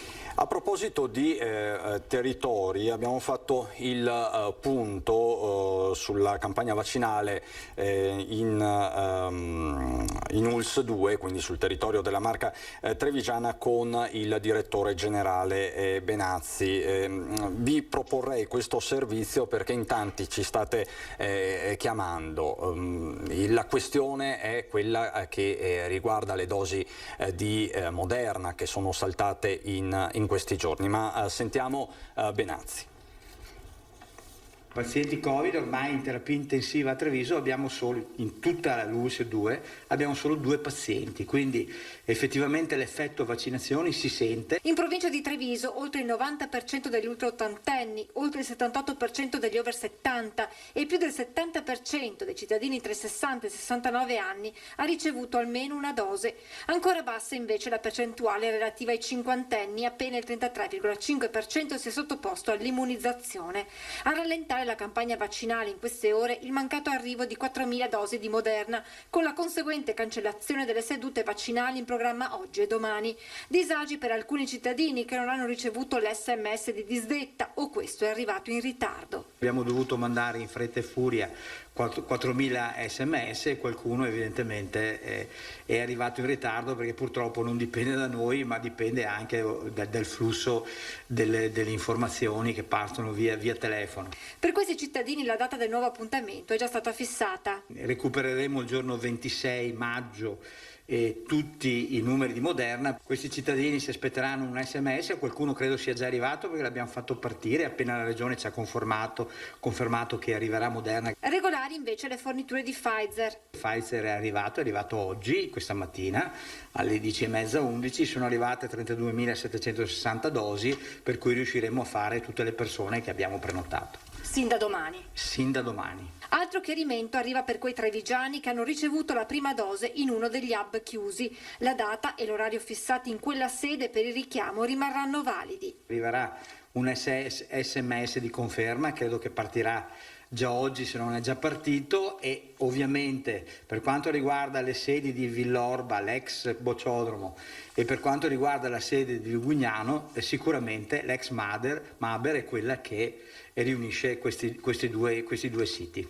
E a proposito di richiami, i cittadini chiedono spiegazioni dopo la circolare della Regione sulle seconde dosi di Pfizer anticipate da 42 a 35 giorni. Chi ha già l'appuntamento fissato con le prime direttive del Ministero 42 giorni, mantiene i 42 giorni.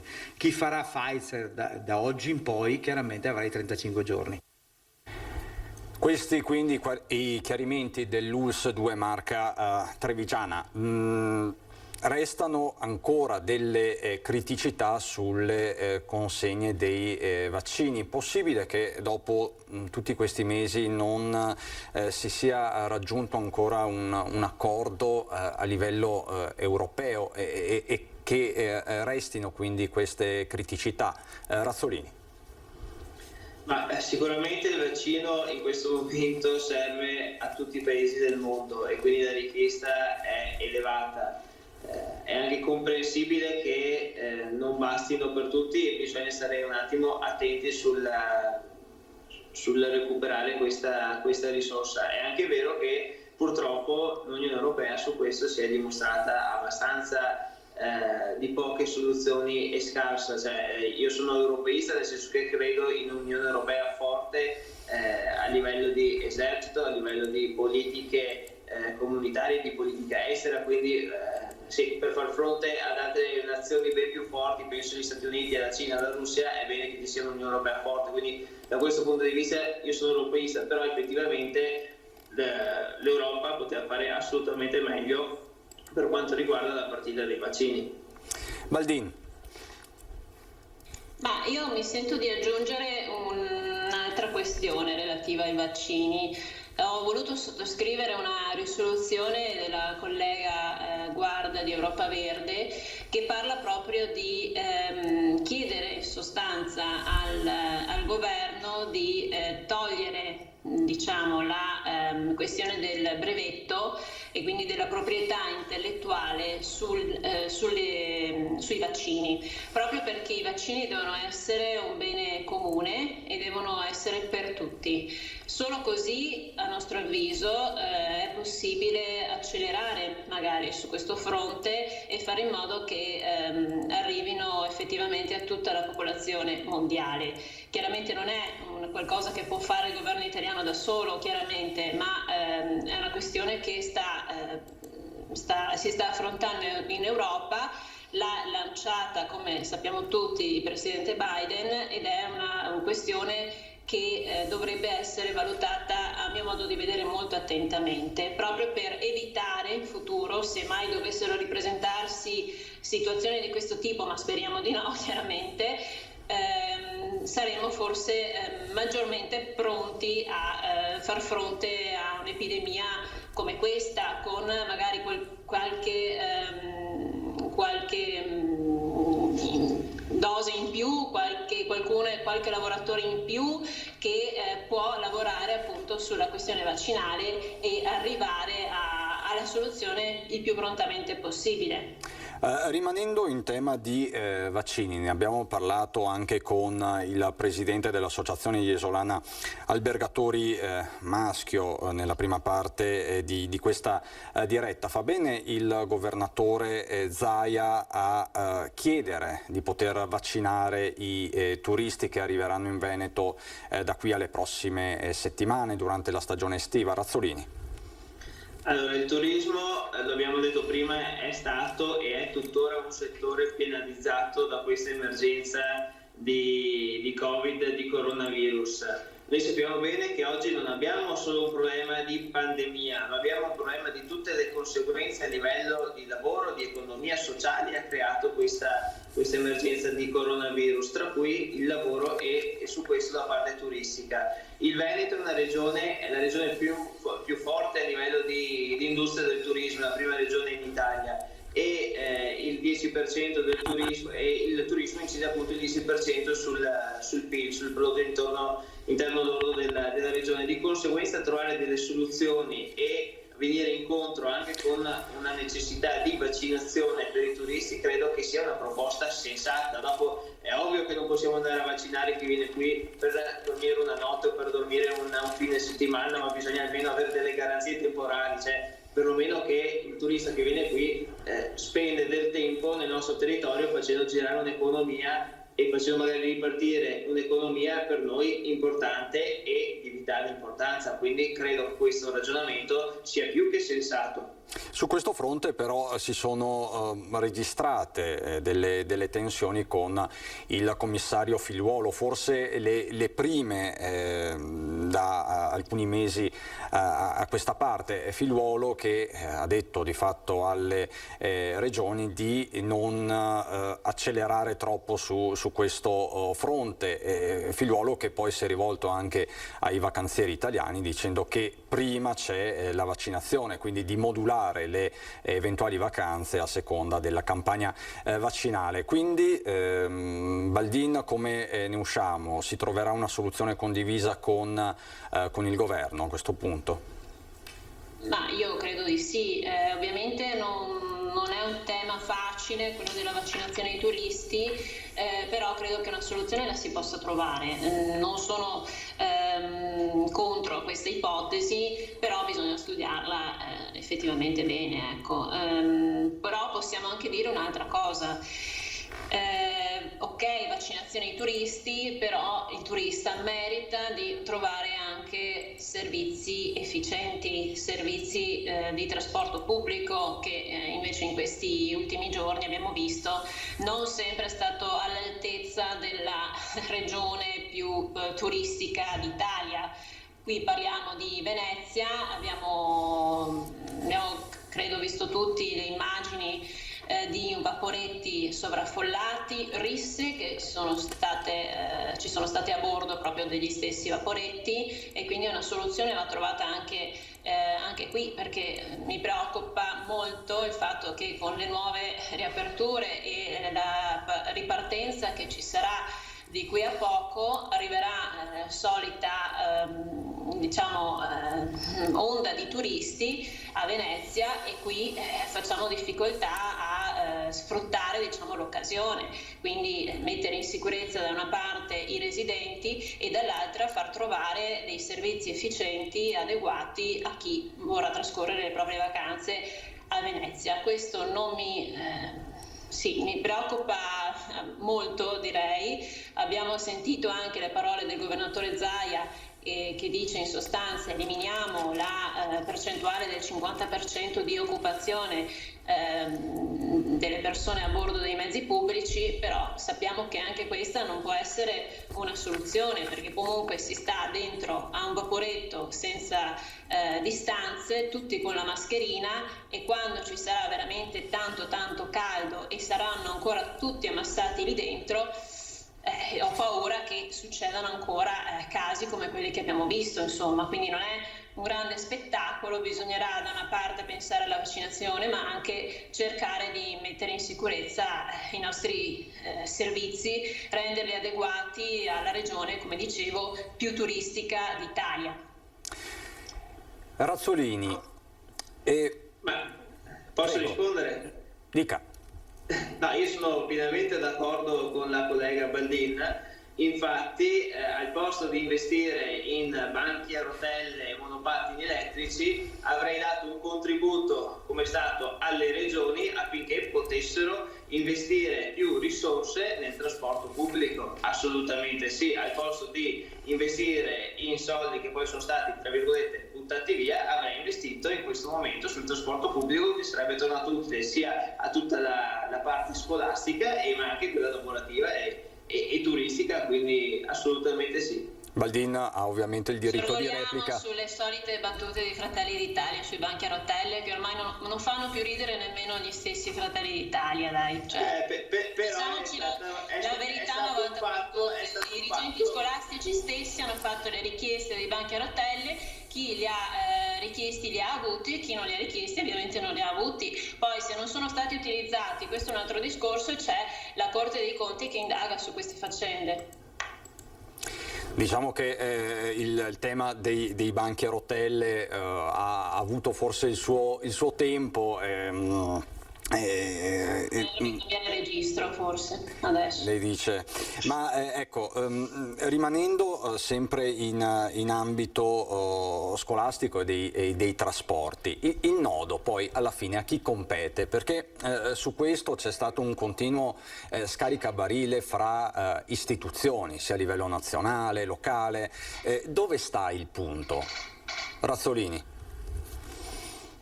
Il punto sta sicuramente sulla regione, che è l'istituzione che è competente nella gestione del trasporto, e anche ai provvedtorati, che insieme devono ovviamente alla regione cercare di trovare una quadra per rendere in sicurezza il trasporto pubblico, ovviamente nelle possibilità economiche che ci sono a bilancio. C'è il timore di un ritorno a scuola a settembre con le problematiche di questi mesi?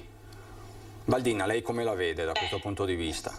Io spero che entro settembre si raggiunga un'alta percentuale di vaccinati, e quindi potremo dire forse addio a una sorta di limbo in cui abbiamo vissuto per 2 anni e quasi 2 anni in sostanza. Quindi spero di poter contare sul fatto che la popolazione vada a vaccinarsi, e saremo un po' più liberi di muoverci, di stare vicino agli altri. E se questo invece non dovesse succedere per vari motivi, io credo che dovremmo già predisporre ad oggi tutto quello che servirà per il dopo, per il rientro a scuola. Abbiamo necessità di mettere su un tavolo tutti gli enti competenti, quindi regione, enti locali, province, città metropolitane, eccetera, affinché si trovino delle soluzioni che non possono essere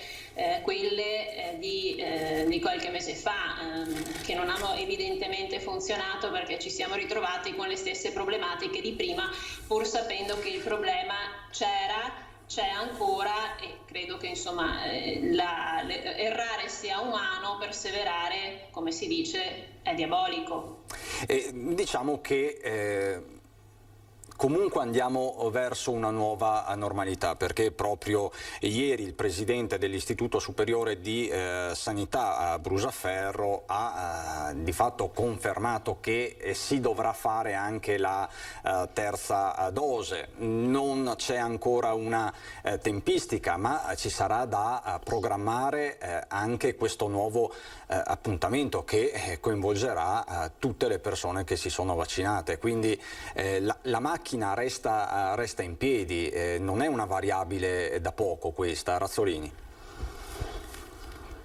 Ma guardi, i dati sono comunque positivi, come diceva anche la collega Baldin, e quindi speriamo che si possa veramente uscire il prima possibile. Io mi auguro che già nonostante che passerà la stagione estiva dove il caldo darà una mano a dare una mazzata, e speriamo quella finale al virus, io credo che il problema vada un attimo ad attutirsi, insomma, però bisogna sempre stare attenti e pronti e vigili, questo sicuramente sì, e avere una soluzione, un piano B pronto, questo è fondamentale. Secondo lei, Baldin, il governo sta già guardando operativamente alla stagione autunnale e all'ipotesi terza dose di vaccino? C'è il rischio di trovarsi impreparati? Ma io credo di no, io credo che quello che si è creato in questi mesi vada mantenuto, anzi potenziato. Leggevo proprio che sull'ultimo decreto sono stati stanziati ulteriori 500 milioni per le visite mediche e i ricoveri saltati purtroppo in questi mesi di epidemia, come sappiamo tutti, e la macchina che è stata messa in campo, che è funzionante e anche bene in questo periodo, io credo vada mantenuta e fatto in modo che possa continuare anche dopo l'epidemia. L'importante è capire poi quale sarà il futuro degli ospedali Covid, perché sappiamo che in questo periodo sono stati adibiti ospedali, insomma strutture proprio per l'emergenza. Anche questi, a nostro modo di vedere, devono ripartire con tutto quello che si faceva prima, e dobbiamo capire tutti che la medicina del territorio è assolutamente fondamentale ed è quella che ci ha salvato noi come veneti da conseguenze che potevano essere ancora più gravi di quelle che abbiamo avuto. Quindi l'emergenza in realtà si potrebbe dire non è finita, siamo perennemente in emergenza sanitaria, dobbiamo capire che questa è la priorità assoluta per il nostro paese. Bisogna investire su personale che è, come sappiamo, scarso, abbiamo pochissimi numeri di medici e infermieri, quindi va potenziato sicuramente il quantitativo di personale addetto e i fondi che devono arrivare agli ospedali e in particolare quelli dei territori più svantaggiati. Mi riferisco a ospedali che sono definiti SPOC nel Veneto, mentre abbiamo ospedali hub che raggruppano la quasi totalità di prestazioni specialistiche, e non dobbiamo dimenticare però che esistono altrettanti ospedali che vanno mantenuti e valorizzati. Di certo se non è finita l'emergenza sanitaria, non è finita nemmeno quella economica, anzi ci siamo nel bel mezzo. Ieri il Parlamento ha convertito in legge il primo decreto sostegni, oggi il Consiglio dei Ministri ha preso in mano il decreto sostegni bis, lo possiamo vedere anche dall'ANSA, nella bozza ci sono 15 miliardi per ristori a fondo perduto, forse una delle delle cifre più alte per quanto riguarda il contributo a fondo perduto stanziato negli ultimi mesi. Il testo del decreto quindi è all'esame di Palazzo Chigi e secondo la bozza raddoppiano le risorse per il turismo, per gli stagionali 1.600 euro, in arrivo 100 milioni per l'Italia. Anche la sanità privata potrà somministrare i vaccini. Queste sono le linee che stanno emergendo. Si parla anche di incentivi anche consistenti per l'auto e il rinnovo dell'ecobonus. È la strada giusta, Razzolini? Ma io credo che la strada sia molto in continuità con quella del governo Conte. Si poteva fare molto di più, si poteva dare indennizi maggiori alle imprese, alle partite IVA, che questi sembrerebbero un po' insufficienti. Si poteva dare una proroga alla cassa integrazione, al blocco degli licenziamenti e tante altre cose. Però parlando di continuità, perché dopo vorrei fare anche un esempio, la continuità l'abbiamo vista perché il provvedimento stanzia anche 1 miliardo di risorse aggiuntive al reddito di cittadinanza, quindi 1 miliardo in più viene messo là. Allora io penso alle priorità e secondo Fratelli d'Italia, secondo me insomma chi la pensa come noi, tra 1 miliardo del reddito di cittadinanza aggiunto e gli altri 5 miliardi di cashback per il biennio 2021-2022 si potevano praticamente avere un tesoretto di 6 miliardi che sarebbe stato oltre il 50% di quello destinato ai ristori, quindi si avrebbe potuto dare maggior sostegno alle attività economiche in difficoltà. Baldin. Ma in realtà parliamo di 35 miliardi circa e sono ripartiti tra professionisti, imprese e chi purtroppo in questo periodo sta soffrendo, e quindi si parla anche di reddito di emergenza per ulteriori 4 mesi, ma anche di 500 milioni da assegnare ai sindaci per i buoni spesa, per venire incontro agli cittadini sugli affitti e sulle bollette. Io non credo che queste siano misure, diciamo così poco importanti, perché chi è in condizioni di difficoltà sa bene che sono veramente utili, anche se magari non corrispondono a tutto quello di cui avrebbe bisogno il cittadino, però comunque sono un aiuto importante e il sociale è un tema che dovrebbe starci tutti a cuore. Oltre a questo abbiamo gli aiuti a fondo perduto per le imprese che arriveranno in automatico sui conti correnti dell'imprenditore, e abbiamo anche ulteriori misure riguardo allo spostamento delle cartelle esattoriali, ma anche sullo slittamento del pagamento dei contributi previdenziali ed assistenziali, gli sgravi, il credito d'imposta del 60% sugli affitti commerciali, quelli di azienda, il taglio di costi fissi, eccetera. Quindi non si parla soltanto di reddito di cittadinanza, come diceva il collega, ma ci sono una serie di misure importanti che vanno proprio su settori assolutamente diversi, e si sta anche pensando a degli strumenti per il dopo blocco licenziamenti, perché anche questo è un tema che ci preoccupa, perché nel momento in cui sarà tolto il blocco ai licenziamenti, lì purtroppo potrebbero esserci delle conseguenze gravi che quindi vanno anticipate e va trovato una modalità affinché la rioccupazione possa essere una priorità per questo governo e per tutti noi. Vi vorrei far commentare adesso un fatto di cronaca che sta facendo molto discutere a Treviso e non solo. Ieri c'è stata una pronuncia del Tribunale di Treviso che in rito abbreviato ha condannato Massimo Zen a 9 anni e 6 mesi di reclusione. L'uomo è accusato, è un vigilante, è accusato di aver ucciso nell'aprile del 2017 un bandito che si stava dando alla fuga. In queste ore sta esplodendo per l'appunto il dibattito politico, ma partiamo dai fatti. Questa è la cronaca giudiziaria.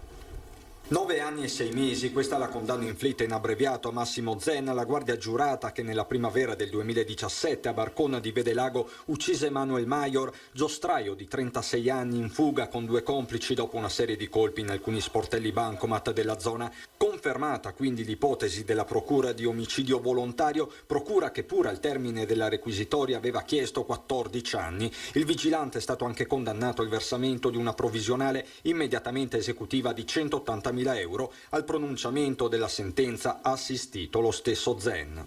Siamo stupiti, siamo increduli e stupiti perché è una sentenza che non ci aspettavamo, sicuramente molto ridotta la richiesta sia un pubblico ministero, ma rimane una sanzione penale elevata. Legale che non ha dubbi, si interpellerà il giudice di secondo grado, la linea resta quella della legittima difesa dichiarata e sempre ribadita da Zen. Siamo in attesa di leggere le motivazioni perché non conosciamo il percorso motivazionale che ha portato il giudice di Treviso a pronunciare questa sentenza.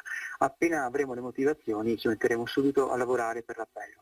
Rinviati a giudizio invece Manuel Cancarello, 45 anni, e Cristian Liziero, 46, entrambi residenti a Paese, i 2 colleghi di Zen accusati a vario titolo di favoreggiamento e interferenza nelle comunicazioni dell'Arma dei Carabinieri. Secondo la ricostruzione dell'accusa, quel 22 aprile del 2017, la guardia giurata posizionò la sua auto di traverso lungo via Pomigna Barcon, così da bloccare o comunque rallentare il passaggio della BMW sulla quale viaggiavano i malviventi in fuga. Zen esplose 3 colpi di pistola Glock in direzione del veicolo, uno dei quali centrò al capo Maior. L'uomo morì qualche giorno dopo il ricovero. Personalmente e anche la famiglia siamo molto soddisfatti della sentenza perché è stato confermato l'omicidio volontario, che è ciò che la procura ha sostenuto sin dall'inizio, che noi abbiamo sostenuto sin dall'inizio, e quindi è stata smentita qualsiasi ricostruzione difensiva che voleva l'azione omicidiaria dell'imputato come conseguenza di un'aggressione da parte dei ragazzi che fuggivano e quindi in una situazione di legittima difesa. Quindi per il giudice di primo grado trevigiano non è stata legittima difesa ma omicidio volontario, omicidio doloso. La politica si è subito spaccata. Di sentenza assurda, così si tutelano i ladri, ha parlato fin da subito la Lega, per esempio trevigiana. Razzolini. Io non conosco bene tutti gli atti, la quale appunto il giudice ha dato poi questa sentenza, quindi è bene conoscere. Il fatto sta che sono garantista e quindi io attenderei il secondo, terzo grado, insomma, quindi aspetterei che questo processo si concluda. Ovvio è che questa persona è morta, adesso volontario o non volontario l'omicidio, ma se non avesse fatto questo atto di andare al bancomat e per rubare i soldi, sicuramente oggi questa persona sarebbe viva. Questo non giustifica di certo l'essere stato ucciso, però quello che voglio dire è che anche è un po' inspiegabile come un guardiano era lì e per difendere, visto che il lavoro che fa insomma è quello anche di tutelare la proprietà privata, insomma la difesa di quello che era il bancomat, comunque oggi va a scontare anni di galera, quindi su questo poi bisognerà conoscere meglio. Essendo garantista attendo la fine di tutti i gradi di giudizio. Diciamo che lei dice senza quell'atto criminoso, quindi della banda del furto, non ci sarebbe stata poi la concatenazione di eventi. Baldin, c'è il rischio di strumentalizzazione politica? Purtroppo sì, in molti casi insomma di questo genere c'è chi cerca di cavalcare l'onda della protesta, della propaganda. Io sono fermamente convinta che debba esserci la legittima difesa e che questa, quando è esercitata effettivamente per difendere sé o altri da aggressioni violente, debba essere tutelata, la persona debba essere assolutamente, diciamo, libera da qualsiasi tipo di problema giudiziario. Però dall'altro lato bisogna cercare il più possibile di fare in modo che la giustizia sia ad opera dello Stato, ad opera di quelle persone che ci devono difendere, quindi forze di polizia in generale, perché sono loro quelli deputati a salvaguardare la nostra sicurezza, e sicuramente molti non sono oggi nelle condizioni di poterlo fare, perché hanno auto vecchie, addirittura non hanno strumentazioni diciamo moderne, all'avanguardia, e quindi vanno assolutamente riconosciuti questi fondi proprio per le forze di polizia, che purtroppo negli ultimi anni sono stati tagliati sempre di più, e credo che appunto non ci debba essere una sorta di giustizia fai da te, una giustizia privata, perché molto spesso questa si può addirittura ripercuotere sullo stesso soggetto che spara. Quindi io sinceramente, se devo preferire una o l'altra cosa, preferisco che siano le forze di polizia a tutelarmi, anziché essere io a doverlo fare in caso di necessità. Per cui ecco, per me c'è la massima solidarietà nei confronti delle forze dell'ordine, e spero che nel futuro venga riconosciuto loro un maggior, come dire, un maggior riconoscimento, non saprei come dire, però in questi anni hanno patito veramente tagli allo stipendio anche, e quindi questo non deve più succedere in un paese come il nostro.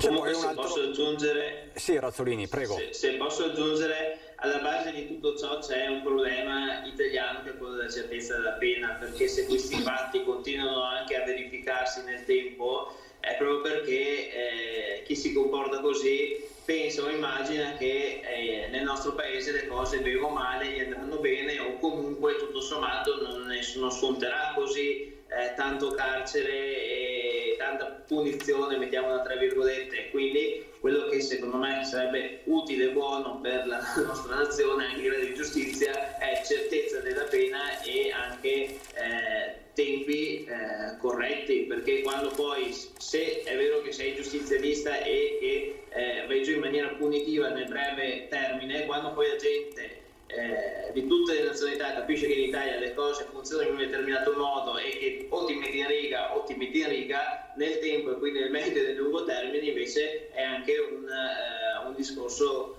prevenzionale, quindi una prevenzione questa. Vorrei portarvi su un altro argomento, l'ultimo di oggi.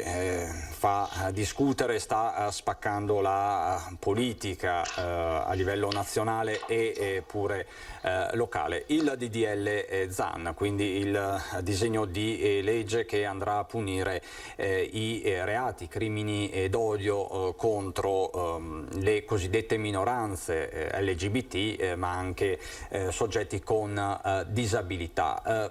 Baldin, il confronto politico si sta balcanizzando su questo aspetto specifico. Alla fine, secondo lei, il DDL passerà o no?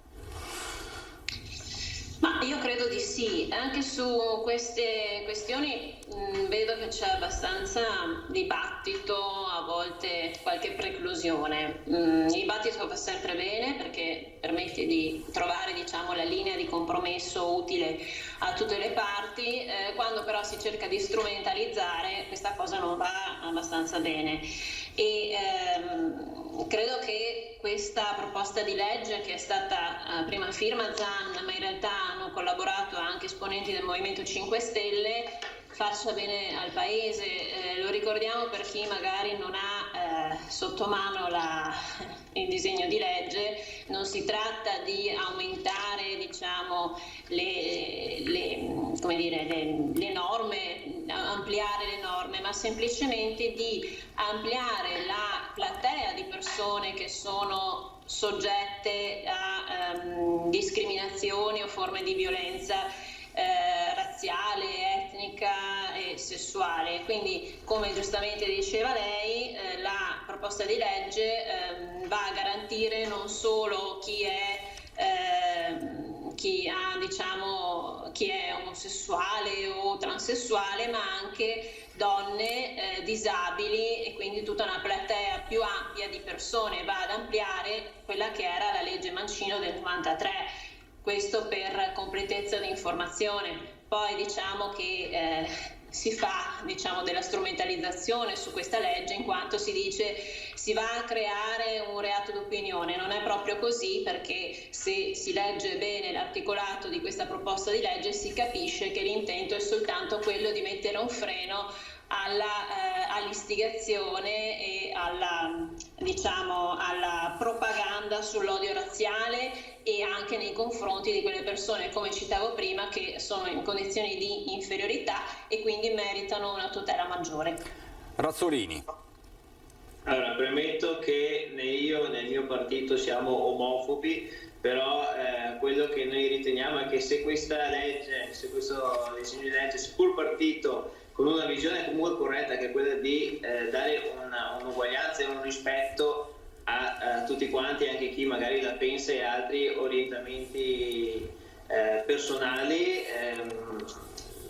va poi a sbagliare quando poniamo l'articolo 4 della legge Zan con l'articolo 21 della Costituzione, deve scontrarsi, perché è vero quello che dice il consigliere Baldin, però poi il reato di opinione dipende dalla magistratura e da chi poi va a giudicare le affermazioni e il pensiero soprattutto che ha una persona, perché poi quando andiamo a parlare, se io domani dovessi dire no, io non sono per il genitore 1 e il genitore 2, ma sono perché la mamma venga chiamata mamma e il papà, o anche altre ipotesi riguardo l'utero in affitto o altre situazioni dove il mio pensiero è diverso rispetto a quello di un'altra persona, poi l'importante è che il mio pensiero non si figuri come un reato di opinione. Questo è quello che a noi preoccupa della legge Zan, e io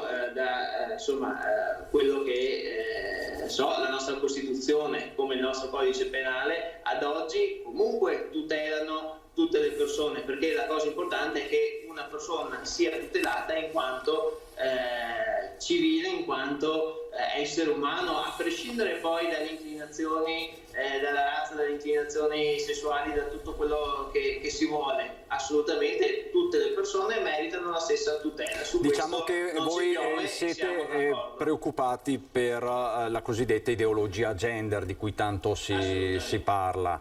Baldin dice che non c'è questo problema perché di fatto si tratta solo di introdurre un aggravante. Secondo noi l'articolo 4 va un po' in conflitto con l'articolo 4 della legge Zan, un po' in conflitto con l'articolo 21 della Costituzione italiana, però questo poi saranno le sentenze della Corte Costituzionale, magari le sentenze a dire se questo è vero o non è vero, però magari una volta approvata la legge non si può più tornare indietro. Su questo noi poniamo un po' di riserve e di grossi dubbi. Baldin, controreplica, ho 30 secondi.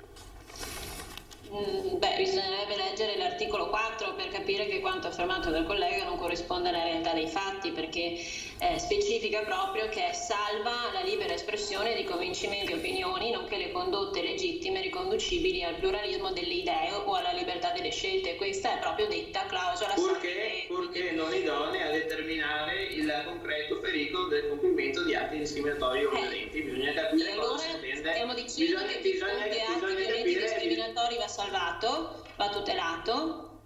No, non sto dicendo che va tutelato, però bisogna capire se la mia opinione poi è uno di questi atti qua. Diciamo che appunto su questo articolo 4 il confronto è molto acceso e probabilmente continuerà a esserlo. Io vi ringrazio, so che siete entrambi impegnati, non vi rubo altro tempo. Grazie a Erika Baldin, consigliere regionale del Movimento 5 Stelle, a Tommaso Razzolini, consigliere regionale di Fratelli d'Italia. Buon lavoro davvero. Adesso per noi c'è qualche istante di pubblicità, dopo ci ritroviamo con tutti gli aggiornamenti.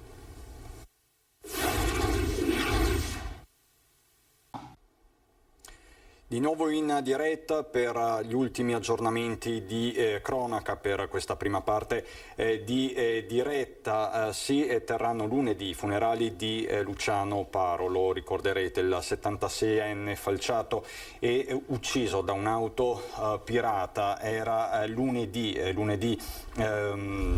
lunedì fa, quindi una decina di giorni fa. L'uomo stava